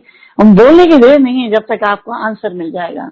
ऐसे मेरे परमात्मा, मैं क्या बोलूं मैं गुरुजी के लिए। गुरुजी ने कहा सोचो ना रेनू आंटी, जो मर्जी है वो खाओ और इंजॉय करो, बस ऐश करो, इंजॉय करो, खूब इंजॉय करना, सब कुछ खाना। मैं चली गई। फिर भी मेरा ख्याल है कि मैंने वेजिटेरियन खाया था खाना, मुझे अच्छी तरह याद है, क्योंकि वहां मक्की की रोटी, सरसों का साग, ये मुझे बहुत पसंद है, और बाकी चीजें थी, वेजिटेरियन भी थी, काफी बहुत सारा सामान था, आपको तो मालूम है। तो मैंने नहीं खाया, मेरे को लगा कि मैं गुरु के पास बैठूंगी, नहीं मैं नहीं खाऊंगी, तो मैंने वेजिटेरियन खाया। और मैंने अपने हस्बैंड को भी यही बोला कि तुम ना वेज लेना, आज हम गुरुजी लेके आए हैं।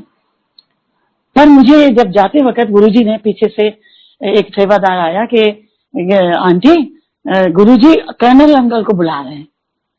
तो कर्नल अंकल मेरे साथ पजामे के साथ जा रहे हैं, और मैं आगे आगे उनसे छुप रही हूँ कि ये लोग क्या कहेंगे शादी वाले कि ये आंटी तो अच्छा सलवार सूट पहने है, ठीक ठीक लग रही है, ये कुर्ते पजामे वाला कौन है। वैसे तो हैंडसम है, उस कुर्ते पजामे भी ठीक लग रहे थे, चप्पल तो उन्होंने बाहर ही डाल दी थी, नंगे पैर थे। उन्होंने सोचा कि गुरुजी के सामने चप्पल उतारते हैं, तो नंगे पैर ही थे, चप्पल नहीं पहनी। पर उससे पहले की मैं बात बताऊं, वो तो मैं भूल ही गई, खाने के लिए तो बाद में बोला। गुरुजी के पास जब मैं पहुंची तो गुरुजी ने बोला कि कर्नल नहीं आया। मैंने कहा गुरुजी आ रहे हैं। हाँ हाँ, कुर्ते पजामे में बुलाया मैंने, नीले रंग की चप्पल में बुलाया। मैंने कहा, मैंने तभी भी नहीं सोचा कि ये गुरुजी ने है बुलाया है, इसलिए उन्होंने जिद की है कि कुर्ते पजामे में आना है। तो मैंने पीछे मुड़ के दरवाजे पे देखा कि शायद मेरा हस्बैंड आ रहा है, तो गुरुजी ने कुर्ते पजामे पे देख लिया होगा, इसलिए बोल रहे हैं। पर नहीं, वो तो नहीं थे। तो मैंने कहा गुरुजी वो तो नहीं है, वो तो बहुत दूर गए हैं पार्किंग पे। मैंने धीरे से बोला। कहते नहीं आंटी, मैंने इसको कर्नल को कुर्ते पजामे मैंने बुलाया है, नीले रंग की चप्पल में भी मैंने बुलाया है, ये मैंने कितना है। मैंने कहा क्यों गुरुजी? कहते हैं इसलिए कि इसके अंदर, कर्नल के अंदर ईगो बहुत है। मुझे नहीं मालूम है कि उनमें क्या ईगो देखी होगी, और है ईगो, थी। अभी भी कहते हैं कि हाँ बहुत थी, गुरुजी ने ठीक किया। ईगो बहुत है, तो इसलिए मैंने इसको कुर्ते पजामे बुलाया। कोई बात नहीं है, ठीक है, चंगा बैठो तुम। तो ये बात मैं भूल जाती हूँ ना बीच बीच में। खाना खाने गई मेरे हस्बैंड, मैं अपना एक कुर्सी पे बैठ गई, ऐसी जगह जहाँ अंकल के लिए जगह ना हो। मैं नहीं चाहती थी कुर्ते पजामे वाला मेरे साथ बैठे। सच्ची बात बता रही हूँ संगत जी, जो दिल की बात है। ये सत्संग जो होता है ना, सच का संग होता है। सो गुरुजी ने इनको बोला होगा कुछ के उधर चला जाओ या कुछ है, या वो समझ गए होंगे कि ये रास्ते भर बड़बड़ाता आ रहा है, रेनू आंटी को बोलता रहा कि ये टाइम मेरा ये था वो था। तो मुझे नहीं मालूम है क्या बोला, कुछ बोला होगा। गुरुजी बोलते हैं जब ले जाते हैं तो कुछ लेक्चर दिया होगा गुरुजी, इसको डांटा होगा, कुछ ईगो है इनकी तो डांटा होगा। मैंने सोचा अच्छा है, डांट पड़ रही है, बहुत अच्छा है, मजा आया। इसके बाद मैं खाना खा रही थी तो मेरे पास आके खड़े हो गए, एक गिलास में, जैसे गुरुजी का जूस वगैरह या जो चाय आती थी, गिलास लपेट देते हैं ना नैपकिन से, सेफ्रॉन नैपकिन से गिलास को लपेटे हुए। इनको शर्म आ रही होगी। मैंने कहा तुमने ये गिलास क्यों लपेटा हुआ है, क्या है इसमें? तो धीरे से बोलते मैं बाद में बताऊंगा।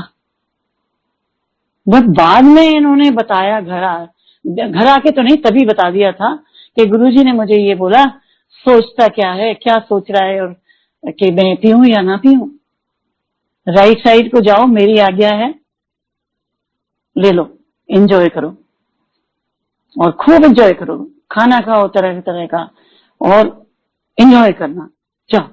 गुरुजी को इन्होंने कानों को हाथ लगाए, हाँ गुरुजी मैंने, आप समझ गए ना संगत जी किस मैं कह रही हूँ, ड्रिंक्स की बार वगैरह थी। गुरुजी ने कहा नहीं, मेरी आज्ञा है, एक नहीं दो लेना।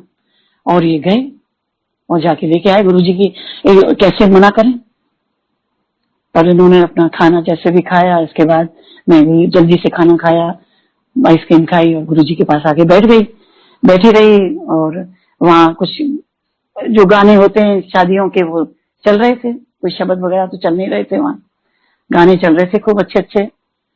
तो इतने में गुरुजी खड़े हो गए, कुछ सेवादार थे, उनको बुलाया, कुछ बोला।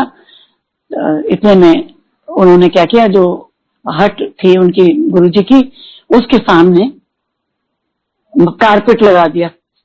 काफी लोगों ने कारपेट लगाया, बहुत सुंदर सा। और गुरुजी का एक और आसन, वही या तो वही थी चेयर, मतलब जो गद्दी, गुरुजी की बहुत सुंदर आसन, जो वो उसको उठा के वहां रख दिया। और गुरुजी को वहां बैठने के लिए इसलिए बाहर ओपन में कि वहां उन्होंने, शादी वालों ने, सूद अंकल ने, वो नए बड़े बड़े पंजाब से बहुत सारे लोग बुलाए थे। तरह तरह की पंजाब की पार्टी थी, हर एक तरह की डांस करने के लिए गुरुजी के सामने। गुरुजी को म्यूजिक बहुत पसंद था, तो एक भंगड़ा पार्टी, दूसरी भंगड़ा पार्टी, ये डांस वो डांस, ये गुरुजी वहां बैठ गए। मैंने तो कोई मौका नहीं छोड़ा कि आज ही मौका है, सब लोग पैरों को खूब गुरुजी की सेवा करते हैं। मैंने भी की, ऐसा नहीं, एम्पायर स्टेट में थोड़ा बहुत मेरे को भी मौका है, जैसे पैर छूती थी थोड़ा दबा दी थी, वो दबाना और पूरी सेवा करना 1 घंटे तक, उसमें फर्क है। और वो सेवा भी हम छू नहीं सकते गुरुजी को, गुरुजी हमारी क्या हिम्मत, पर मैंने कहा छू के तो देखो। मैं जाके बैठ गई। यहाँ तो गुरुजी ने मेरी तारीफ दी है कि मैं बहुत काम करती हूँ, तो मैं बैठ गई। मैंने लेफ्ट को बैठी और वो जो संगति होगी वो भी दौड़ी दौड़ी आके, वो सारे कारपेट थे, 2 कारपेट बिछे थे, सब आगे बैठ गए गुरुजी के थोड़ा सा रास्ता छोड़ा, सब आगे पीछे बैठ गए। पर मैं गुरुजी के लेफ्ट में बैठ गई और मैंने पैर पकड़ लिए और मैं पैरों को दबाने लगी। गुरुजी ने कुछ नहीं बोला, मेरी तरफ देखा, स्माइल की, जरा नहीं कहा कि मेरे पैरों को मत छू या नहीं करो। मैं दबाती रही, आधा घंटा तक दबाती रही। पार्टी गानों की चलती रही। कभी एक पार्टी आती थी, डांस करती थी, बड़े अच्छे अच्छे टप्पे और गर्ल्स डांस कर रही हैं, गुरुजी अपने हाथों से अपना कर रहे हैं। और लश्कारे वाला गाना, लौंगा लश्कारा, क्या क्या सुंदर सुंदर गाने, बहुत एंजॉय गुरुजी करते थे, टप्पे और ये वो। तो वो क्या था उसमें कि जब एक पार्टी खत्म हो जाती थी तो थोड़ी देर के लिए वो रेस्ट करने चले जाते थे, चाय पीने। फिर दूसरी पार्टी आती थी, इतना नाचते थे तो थकते थे, तो 10-15 मिनट वो करते थे। 10-15 मिनट के बाद दूसरी पार्टी आई, तो उस गैप में थोड़ी आवाज बंद होती थी। तो गुरुजी बोले थक गई होगी रेनू आंटी। मैंने कहा नहीं गुरुजी, मैं तो कभी भी नहीं थकूं, मैं तो बहुत अच्छा लग रहा है मुझको। कहते अच्छा, तो फैमिली क्या चाहती है? पंजाबी में बोला कि जानते, मैं जितने पंजाबी नहीं बोल सकती, आती तो है गुरुमुखी, मुझे गुरबानी भी सब समझ आती है, पर मैं इतना अच्छा बोल नहीं सकती। तो गुरुजी ने कहा कि चाहते, अब मैं पागल के हूँ, हम लोग तो पागल हैं, अनाड़ी। और गुरुजी कुछ पूछ रहे हैं तो क्या चाहते हैं, तो अब मुझे समझ में नहीं आया। मुझे गुरुजी क्या चाहते हैं मतलब? तो कहते हैं मतलब ये कि तुम मेरे पास आई थी अपने बच्चे के लिए, कैप्टन के लिए, तो उसके बारे में क्या कहते हैं, मतलब कितना क्या चाहते हैं, वो कितना इम्प्रूवमेंट हो गया? मैंने कहा गुरुजी वो तो ऑलमोस्ट काफी ठीक है, बहुत ठीक है, मतलब बिल्कुल अच्छा, बहुत आपका है, मैं आपका इतना शुक्रगुजार हूँ, मैं तो कर्जदार हूँ, आप भगवान हैं और मैं तो आपकी सेवा जितनी करूं उतना कम है, मैं तो बस आपकी कर्जदार हूँ। तो गुरुजी ने कहा कि क्या चाहते हैं अंकल, क्या चाहते हैं? मैंने कहा अंकल तो पक्के आर्मी वाले हैं, उनके 10 बच्चे होते आर्मी में करते। जब ये शादी हुई थी ना गुरुजी, मैंने बोल दिया, तो ये कहते थे कि लड़ाई कब होगी बताओ, ये सब आर्मी वाले ऐसे बोलते हैं। तो कहते फिर क्या चाहता है? कहते मैंने कहा गुरुजी वो ये चाहता है कि, चाहने की बात तो ये है कि वो खड़ा हो जाए और यूनिफॉर्म पहन दे। अब यूनिफॉर्म पहनना का मतलब है कि वो ड्यूटी पे चला जाए, तो ड्यूटी पे जाना मतलब नौकरी करना, मतलब गुरुजी ने ठीक कर दिया। तो गुरुजी ने कहा जा कल्याण किया रेनू आंटी। मैंने कहा क्या गुरुजी कल्याण करना का मतलब? कहते कल्याण किया मतलब ठीक हो गया। मुझे कल्याण का ही मतलब नहीं, मैं बुद्धू बिल्कुल, बाद में पता चला कल्याण कितना मतलब हो गया। कहते हैं गुरुजी कल्याण कितना यूनिफॉर्म पहनेगा। मैंने कहा मैं अपने दिल में सोच रही कि कब पहनेगा, मैं पूछूं गुरुजी से। तो हम डर रही थी कि बेचारा देख रहे हैं हम लोग, गुरुजी इतने प्यार से देख रहे हैं, उसमें डिस्टर्ब करूं। तो गुरुजी ने मेरे मन की बात पढ़ ली। कहते हैं आज क्या तारीख है? 16, हाँ 1 तारीख 2000 की 1 जनवरी को यूनिफॉर्म पहनेगा, जा ड्रेस कितना, जा कल्याण कितना, यूनिफॉर्म तैयार कर लो, यूनिफॉर्म पहनेगा। तो मैंने कहा ठीक है गुरुजी, थैंक यू, बहुत बहुत थैंक यू आपका। तो मैं दबाती रही और फिर इसके बाद 15-20 मिनट, आधा घंटा, मतलब 1 घंटा तो चला ही होगा म्यूजिक सिस्टम। बीच में गुरुजी के लिए चाहे कोई कॉफी या जूस प्रसाद आया, और इसके बाद गुरुजी ने उठ गए तो उनके जो थे होस्ट ले गए, कहते गुरुजी जा रहे हैं।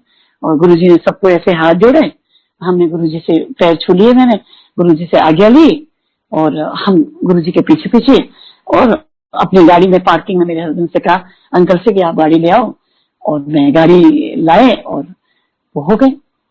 ठीक 29-30 तारीख को मैं रास्ते में अपने पति को बता रही हूँ, हमारे ईगो वाले पति को, कि आज तो मैं धन्य हो गई। कहते क्या हुआ, क्या बोल दिया गुरुजी ने? मैंने कहा ये तो गुरुजी ने मेरी तारीफ की कि मैं अशोक होटल में बहुत काम करती हूँ, एक दूसरे मुझे बहुत प्यार दिया, इतना मुझे एम्पायर स्टेट में उतना बात नहीं करने को, बल्कि हम तो गुरुजी के साथ हर टाइम ऐसे ही जाएंगे, बता देंगे गुरुजी जहां भी जाना ले जाया करो। तो फिर कहते हैं कि क्या बोला? कहते हैं कि वो 1 तारीख को यूनिट ज्वाइन करेगा, मतलब यूनिफॉर्म पहनेगा। तो हंस दिए मेरे हस्बैंड। कहते हैं कि गुरुजी ना तुम्हें खुश करने के लिए कहते हैं कि तुम माँ हो ना, तुम्हें बहुत दुख होता है कि यूनिफॉर्म कब पहनेगा या नहीं पहनेगा, या ऐसे ही कितने दिन तक ऐसे रहेगा मेडिकल। तो मैंने कहा कि गुरुजी की, मैंने कहा सारे पुराने जनरल कपूर और ये सबसे बात होती है, वो ये कहते हैं जो गुरुजी बोल देते हैं पत्थर की लकड़ी होती है। मैं तो बहुत सत्संग सुन चुकी थी गुरुजी की। मैंने कहा अब तुम्हें अभी तक फेथ नहीं है गुरुजी पे? कहते नहीं फेथ है पूरा, पर इतनी जल्दी कैसे ठीक हो सकता है, अभी तो महीना भी नहीं है। ठीक 30 तारीख को लेटर आता है आर्मी हेडक्वार्टर से कि so and so captain has to join this unit in Delhi. क्या होता है आर्मी वालों का कि मेडिकली कैटेगरी ग्राउंड होते हैं, तो जब थोड़े ठीक हो जाते हैं तो उनको यूनिट उनका चेकअप करके न्यूरो सर्जन चेक करता है, तब करता है। तो अब न्यूरो सर्जन ने चेक करा, इसकी चेकिंग थी कोई 25 तारीख 26 तारीख को, ये इसका मेडिकल हुआ, पूरा सिटी स्कैन हुआ, ये हुआ जाता था। और डॉक्टर सरप्राइज, वो कहते हैं very good improvement, brain heal कर रहा है, ब्रेन जो है लेफ्ट वाला वो हील कर गया है, इतना अच्छा हील कर गया है। उन्होंने सोचा उनकी दवाइयों से हील कर गया है, उनकी दवाइयों से वो सोचते थे कि हील कर गया है। मैं इसमें कोई डॉक्टरों का नहीं कह रही, वो उन्होंने पूरा इलाज अच्छा किया, पर उसके साथ जो भगवान की, मेरे गुरु जी की जो ब्लेसिंग, जो अमृत किया, वो जो इम्प्रूवमेंट हुआ, वो मैं क्या बताऊं, कुछ हो नहीं सकता, ऐसा कोई कर नहीं सकता, ऐसा कभी दुनिया में नहीं हो सकता। वो कोई भगवान कर सकता है जो हमने रोज शिव जी के दूध और वो सब चढ़ाए, मंदिरों में गए, फिसल भी जाती थी, इतना मैं मंदिरों में चढ़ाती थी। मैं नहीं गई मंदिर में, जब गुरु जी को मिली तो मेरे गुरु जी के पास जा रही हूँ, मुझे कहीं जाने की क्या जरूरत है, मेरे तो शिव जी भगवान है। तो ये जो है डॉक्टर ने कहा lots of improvement, he can temporarily join the unit, ऐसे करके कुछ उन्होंने बात की, उससे कागज पे लिख दिया कि ये काफी फिट है, मतलब कितने % फिट है, ही कैन ज्वाइन, मतलब he can just sit and come back. He couldn't have gone, to the unit, Punjab में इसकी यूनिट थी जिसमें पूरी यूनिट होती है, यूनिट कहते हैं, रेजिमेंट होती है, वहां तो जा नहीं सकता था, वहां तो बहुत तरह का काम करना पड़ता। तो यहाँ एक यूनिट थी, उसका नाम मैं नहीं बताऊंगी, वहां ये 6-7 महीने किया, 6-7 महीने 8 महीने किया। अब यूनिफॉर्म नहीं, क्या करें? मैंने कहा देखा गुरुजी ने बोला था। फिर भी मेरा पति जो है ईगो से भरा हुआ उस टाइम, मतलब ईगो ऐसा नहीं था कि गुरुजी को प्यार नहीं करते थे, बहुत प्यार करते हैं, अभी भी गुरुजी को बहुत प्यार करते हैं। आज मैंने उनको जाके अपने मोबाइल पे मंदिर दिखाया कि आज मंदिर कितना सुंदर है, देखो गुरुजी के हाथ जोड़े हैं, उनके तकिए के नीचे गुरुजी का स्वरूप रखा हुआ है, क्योंकि वो काफी दिन से बीमार हो गए थे और ठीक हो रहे हैं, चल फिर सकते हैं, पर बिस्तर में ही लेटते हैं। He is 87 years old, he is 11 years elder than me। बाल जमा करके ले आया है कर्नल, ये मुझे समझ गए। संगत जी आप हंस रहे होंगे कि आंटी क्या सत्संग करती है। इसके बाद जब उन्होंने डॉक्टर ने बोला कि हाँ ये यूनिट ज्वाइन, जैसे 30 तारीख को आया तो मैंने कहा अब क्या करें, तो कहते मैं वहां जा रहा हूँ, गोपीनाथ मार्केट दिल्ली में है, तो वहां यूनिफॉर्म बनी बनाई मिलती है। तो इसकी कोई पुरानी यूनिफॉर्म पड़ी थी, उसको देखा, कैप्टन के रैंक वगैरह भी लगाने पड़ते थे, मेडल शेडल भी बहुत सारे वो ले आए, जो लगने होते थे सारे पूरे ले आए, और वो भी ले आए जो इसको मिला था। अब ये कारगिल की उसमें मेंशन इन डिस्पैच होता है, आर्मी वाले सुन रहे होंगे तो सेना मेडल से नीचे वाला होता है कि आपने वॉर वुंडेड हो और आपको वॉर कैजुअलिटी हो तो आपको एक मेडल मिलता है, तो थोड़ी तनख्वाह ज्यादा मिलती है, और एक प्राउड भी होता है, अवार्ड तो अवार्ड होता है। इसको कुछ नहीं मालूम कि मुझे क्या मिला है, वो तो लिख के आ जाता है राष्ट्रपति से और वो मिल जाता है, तो वो हो गया। इसके फिर जल्दी से लाए, इसके का वो शूज भी वहीं रह गए थे, एक वर्दी देती थी इसकी यूनिफॉर्म की, वो खूनों से भरी थी, काफी मैंने धोई, मैंने कहा इसको रख दो, ड्राई क्लीन कराई, वो निशान अभी भी है काले, वो मैंने रख दो, मैंने कहा ये एक निशानी है, कोई बात नहीं, मैंने उसी को दे दी है अभी। तो इसके बाद मैंने इसको तैयार करके मेरे हस्बैंड 1 तारीख को जनवरी को सीधे पहुंच गए वो यूनिट में। वहां के सीओ से बात हो गई थी, सीओ ने कहा आप इसको छोड़ जाया करिए, ये थोड़ा सा घूमेगा तो इसके और ज्यादा मतलब इंजरी ठीक होगी, इसका ब्रेन डेवलप होगा और ये होगा वो होगा। एंड ही इज वेरी, जाके उसने जय हिंद सर बोला अच्छी तरह से, जैसे यूनिट में अपने सीओ को बोलते हैं, बिल्कुल सल्यूट किया है उसने, माता गुरुजी ने इस तरीके से बता दिया कि he has to report and he has to salute, he has to sign। उसने कहा साइन करो। अब साइन कैसे करे? सबसे पहला इंजरी के बाद साइन कैसे करे? साइन तो भूल गया, वो जो पहले वाले साइन थे बहुत खूबसूरत से थे। इसने क्या किया, वहां यूनिट में जैसे वो रजिस्टर होता है, ऑफिसर आते हैं तो साइन करते हैं, वो साइन किए ऐसे जैसे कोई मच्छर, दो मच्छर बना दिए, जैसे लिख दिया आर के राजीव कुमार रा के ऐसे लिख दिया, ऐसे करके छोटा सा बना दिया। अब वो छोटा सा जो बनाया है बस वो ही आज तक इसके बैंक में, इसके उसमें सर जगह चेंज कराए और वो ही रहा है। इसके बाद मैं 1 तारीख को गुरुजी के पास नहीं गई क्योंकि मेरे यहाँ बहुत फंक्शन था। 2 तारीख को मैं गई, मैं कुछ रेवड़ियां वगैरह ले गई थी कि मैंने कहा कुछ संगत को बच जाएंगी, तो गुरुजी तो कुछ लेते नहीं थे, गुरुजी को तो प्यार चाहिए। तो मैंने वो पीछे किचन में गई, मैंने वो पैकेट में कुछ लिया हुआ था, तो मिठाई और ये ऐसा कुछ था, तो वो पीछे मैंने किचन में जाके और मैंने रख दिया। मैंने कहा ये एक खुशी है या बट जाएगा जब भी बटेगा या जो कुछ है। गुरुजी तो अपने लड्डू बांट रहे थे। मैं जैसे ही वहां पहुंची हूँ और मैं मुस्कुरा रही हूँ और मैंने गुरुजी के पैर पकड़ लिए और मैंने माथा, और गुरुजी कहते हैं पहन ली ना यूनिफॉर्म, है खुश है, पहन ली ना यूनिफॉर्म। मैंने कहा हाँ गुरुजी आपका बहुत बहुत शुक्रिया, पहन ली है, वो पहन ली है और उसको पहुंचा दिया। मैं कल नहीं आ पाई, उसके लिए मुझे माफ करना। सो इस तरह से गुरुजी ने मुझे ब्लेस किया और हम जाते रहे और गुरुजी के दर्शन करते रहे, उनकी महिमा। और इसके बीच में ही की बात है, जब मैं गुरुजी से मिली थी तो मैं देखती थी सभी लोग अपने गले में ना, जो मेरे जितने भी हैं अंकल लोग, वो सब अपना क्लिप में ऐसे फोटो लगा के रखते थे। तो मैंने कहा मुझे फोटो नहीं, मैं दिल में कह ही रही थी कि कल शायद गुरुजी कब देंगे। तो किसी से पूछती थी, इतनी हिम्मत गुरुजी से थोड़ी होती थी कि आप मुझे अपना स्वरूप दे दीजिए। तो तब तो स्वरूप नहीं बोलते थे, फोटो ही कहते थे। तो वो लटका के, तो मैंने कहा ये सब लटका के लाते हैं, इसका मतलब क्या है? कहते हैं यहाँ आते हैं ना सब गुरुजी की वो लाते। तो मैंने कहा इसका मतलब है कि जो लाते हैं तो एक तरह का ये वो हो गया जैसे आइडेंटिटी कार्ड कि हम गुरुजी के हैं, गुरुजी वाले हैं, तो मुझे कब मिलेगा? तो उस दिन दूसरे दिन ही वो एक थाली लाके रखी किसी ने, उसमें बहुत सारे स्वरूप थे और क्लिप भी थी, क्लिप अलग रखी हुई थी। जो जो अंकल ने लेनी है वो क्लिप वाले थे, वैसे थे प्लेन भी थे और क्लिप वाले भी थे। मेरे अंकल गए, गुरुजी ने कहा स्वरूप लो, तो अंकल को एक पकड़ा दिया, हाथ में दे दिया, ले आए। अब मैं बहुत लालची, मैं दिल में सोच रही हूँ कि मुझे बेटे को भी देना है, बहू को भी देना है, सब बच्चों को भी गुरुजी का स्वरूप देना है, गुरुजी मुझे ज्यादा दे दें।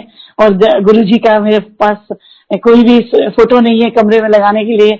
मैं गुरुजी ने इतनी मेरे पर मेहरबानी की है, मतलब मेरे बच्चे को जीवन दान दिया है, इस गुरु को क्या बोलूं, मैं इस गुरु को बल बल जाऊं। गुरुजी मुझे बहुत सारे देते हैं। तो मैं, गुरुजी ने सुन ली मेरी बात, मैंने अपना हाथ ऐसे किया तो गुरुजी ने एक उठाया, फिर उसको रख दिया। मैंने कहा एक हाथ में देंगे, एक ही देंगे भैया, दुपट्टा कर लो अपना आगे। मैंने अपना दुपट्टा का ऐसे मैंने किया। मैंने कहा सब लोग ये सोचेंगे कि बड़ी ही संस्कारी लेडी है जो कि हाथ में ले रही, अपने दुपट्टे में भीख मांग रही है। तो मैंने दुपट्टा लिया, मैंने कहा दुपट्टे में, गुरुजी समझ गए, कहते हैं ज्यादा चाहिए। मैंने कहा हाँ गुरुजी ज्यादा से चाहिए, मेरे को चाहिए। तो मैंने कहा ज्यादा का मतलब 3-4 तो दे ही देंगे। गुरुजी ने ऐसे करके हाथ मुट्ठी ली और मेरे उसमें डाल दिए, किसी को पता ही नहीं चला कि कितने आए।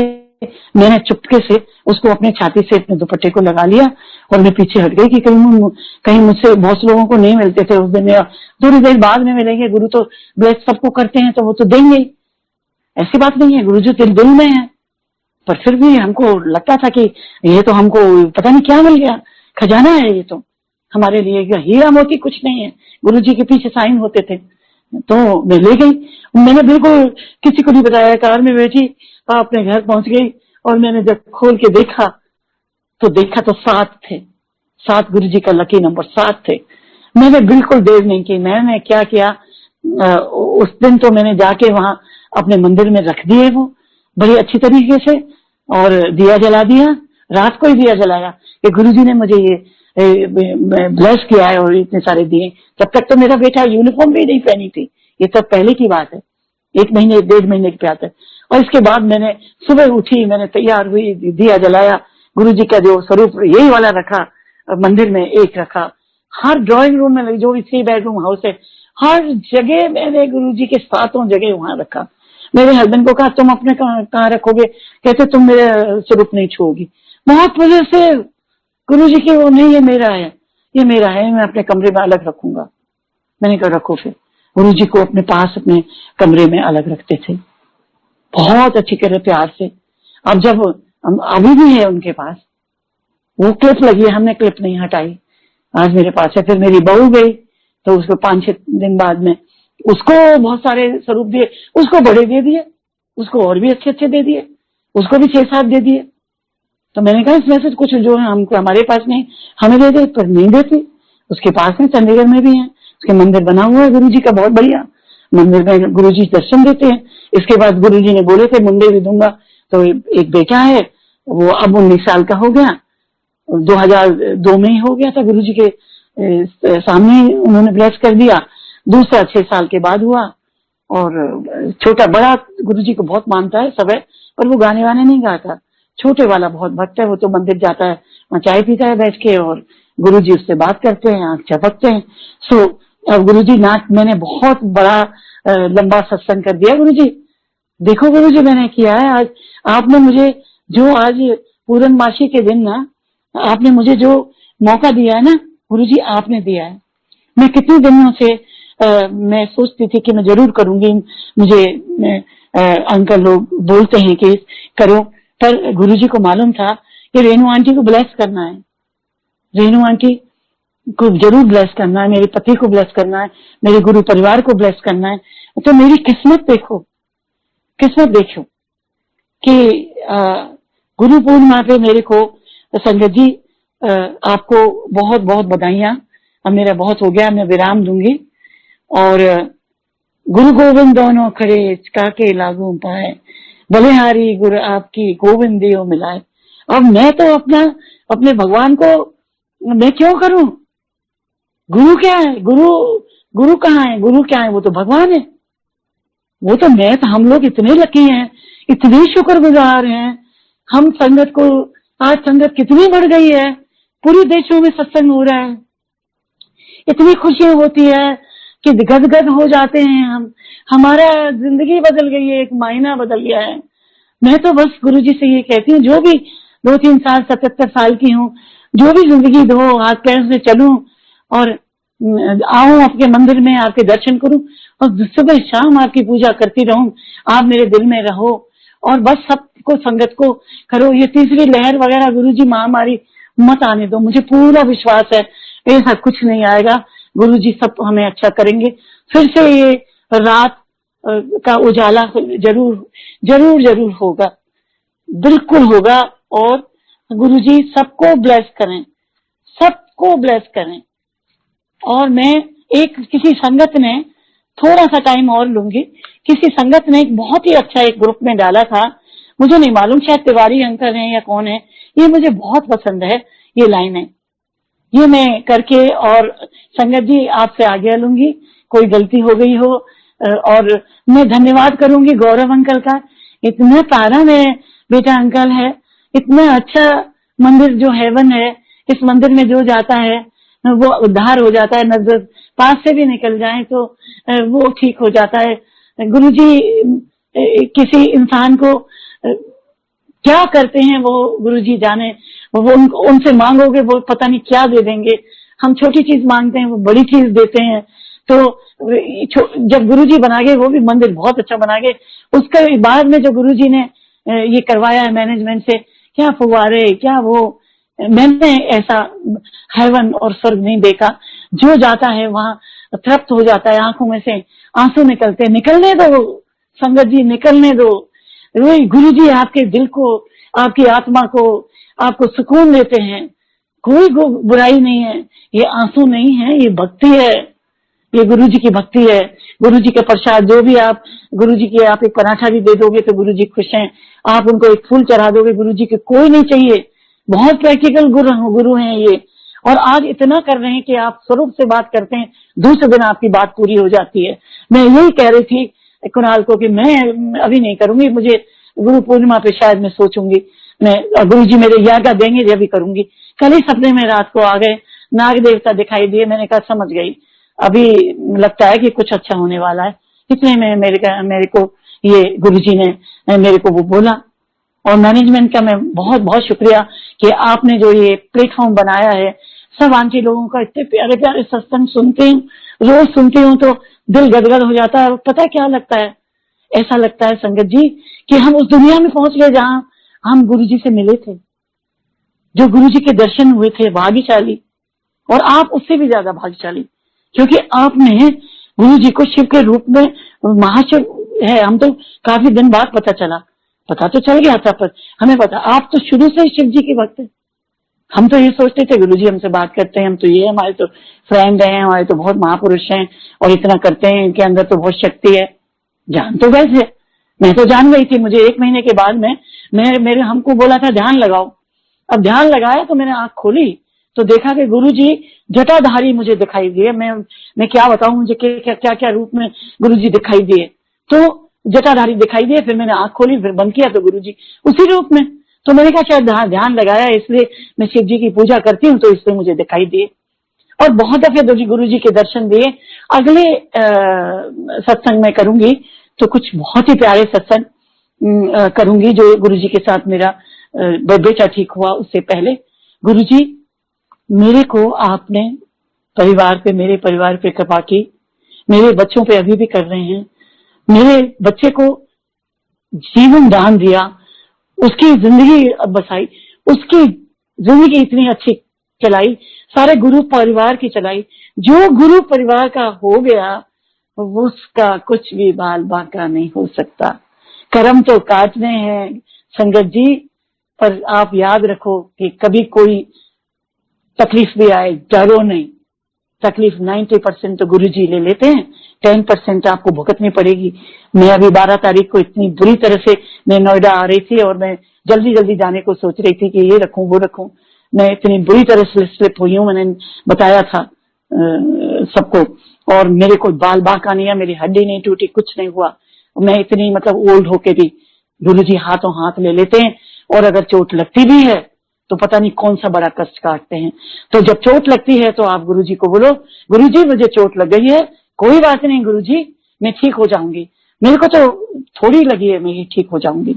बस गुरु का सिमरन करो, गुरु का याद करो, गुरु को दिल में बसाओ, डायरेक्ट कनेक्शन करो। किसी के बस सोचो कि भाई किसी को सपने में वो आया जी खीर खा लो, ये खा लो। आपको जो सपने में आया वो करो, आपने जो करना है वो करो। आप मंदिर जाइए, मंदिर में पूजा करिए। देखो नारायण अंकल का सत्संग सुनते हैं, कितनी खुशी होती है, कितनी खुशी होती है कि वहाँ गुरु जी की माता जी के का मंदिर है, वहां इतने लोगों का उद्धार हो रहा है। सो जय गुरु जी। और बापू जी को भी बहुत नमन। गुरु जी सुनते हैं तो बापू जी भी जरूर सुन रहे होंगे। सबको नमन। सारे सेवादार जो ये चला रहे हैं, विक्रम अंकल को मेरा बहुत बहुत प्यार। और जीते रहो बेटा अंकल, जीते रहो सब। और संगत जी मेरा बहुत बहुत प्यार और बहुत बहुत प्रणाम, क्योंकि आप मेरे गुरु जी की प्यारी संगत हो। जय गुरु जी अंकल, जय गुरु जी, जय जय गुरु जी। जय गुरु जी aunty. Thank you so much aunty for your blessing. Thank you so much, आप आए और इतने प्यारे सत्संग हम सबके साथ शेयर किए। Really thank you so much, आपने बहुत प्यारे सत्संग शेयर किए। सब गुरु जी की मेहर है, ये बताना मुझे बहुत जरूरी था। ये गुरु जी ने, क्योंकि संगत को ये बताना बहुत जरूरी था, जो मैंने आज तक नहीं बताया था वो आज दिल खोल के मैंने निकाल के बताया। मैंने कुछ नहीं किया। आई am very proud of my army, I am very proud of doctors. मैं किसी की बुराई नहीं कर रही, पर भगवान तो भगवान होते हैं ना, इसमें किसी को कुछ नहीं मानना चाहिए। ये मुझे गुरु ने ही बोला है कि करो। तो ये मैं गुरु जी का बहुत बहुत शुक्राना। और फिर आपका शुक्राना जो मुझे चांस दिया, गुरु जी से आप माध्यम बने। और इसी तरह से आप ये करते रहिए और खुश रहिए। सारी संगत, आपके बच्चे सारे गुरु जी की लय में रम जाइए, उनके वाणी सुनिए। और जय गुरु जी महाराज की जय हो।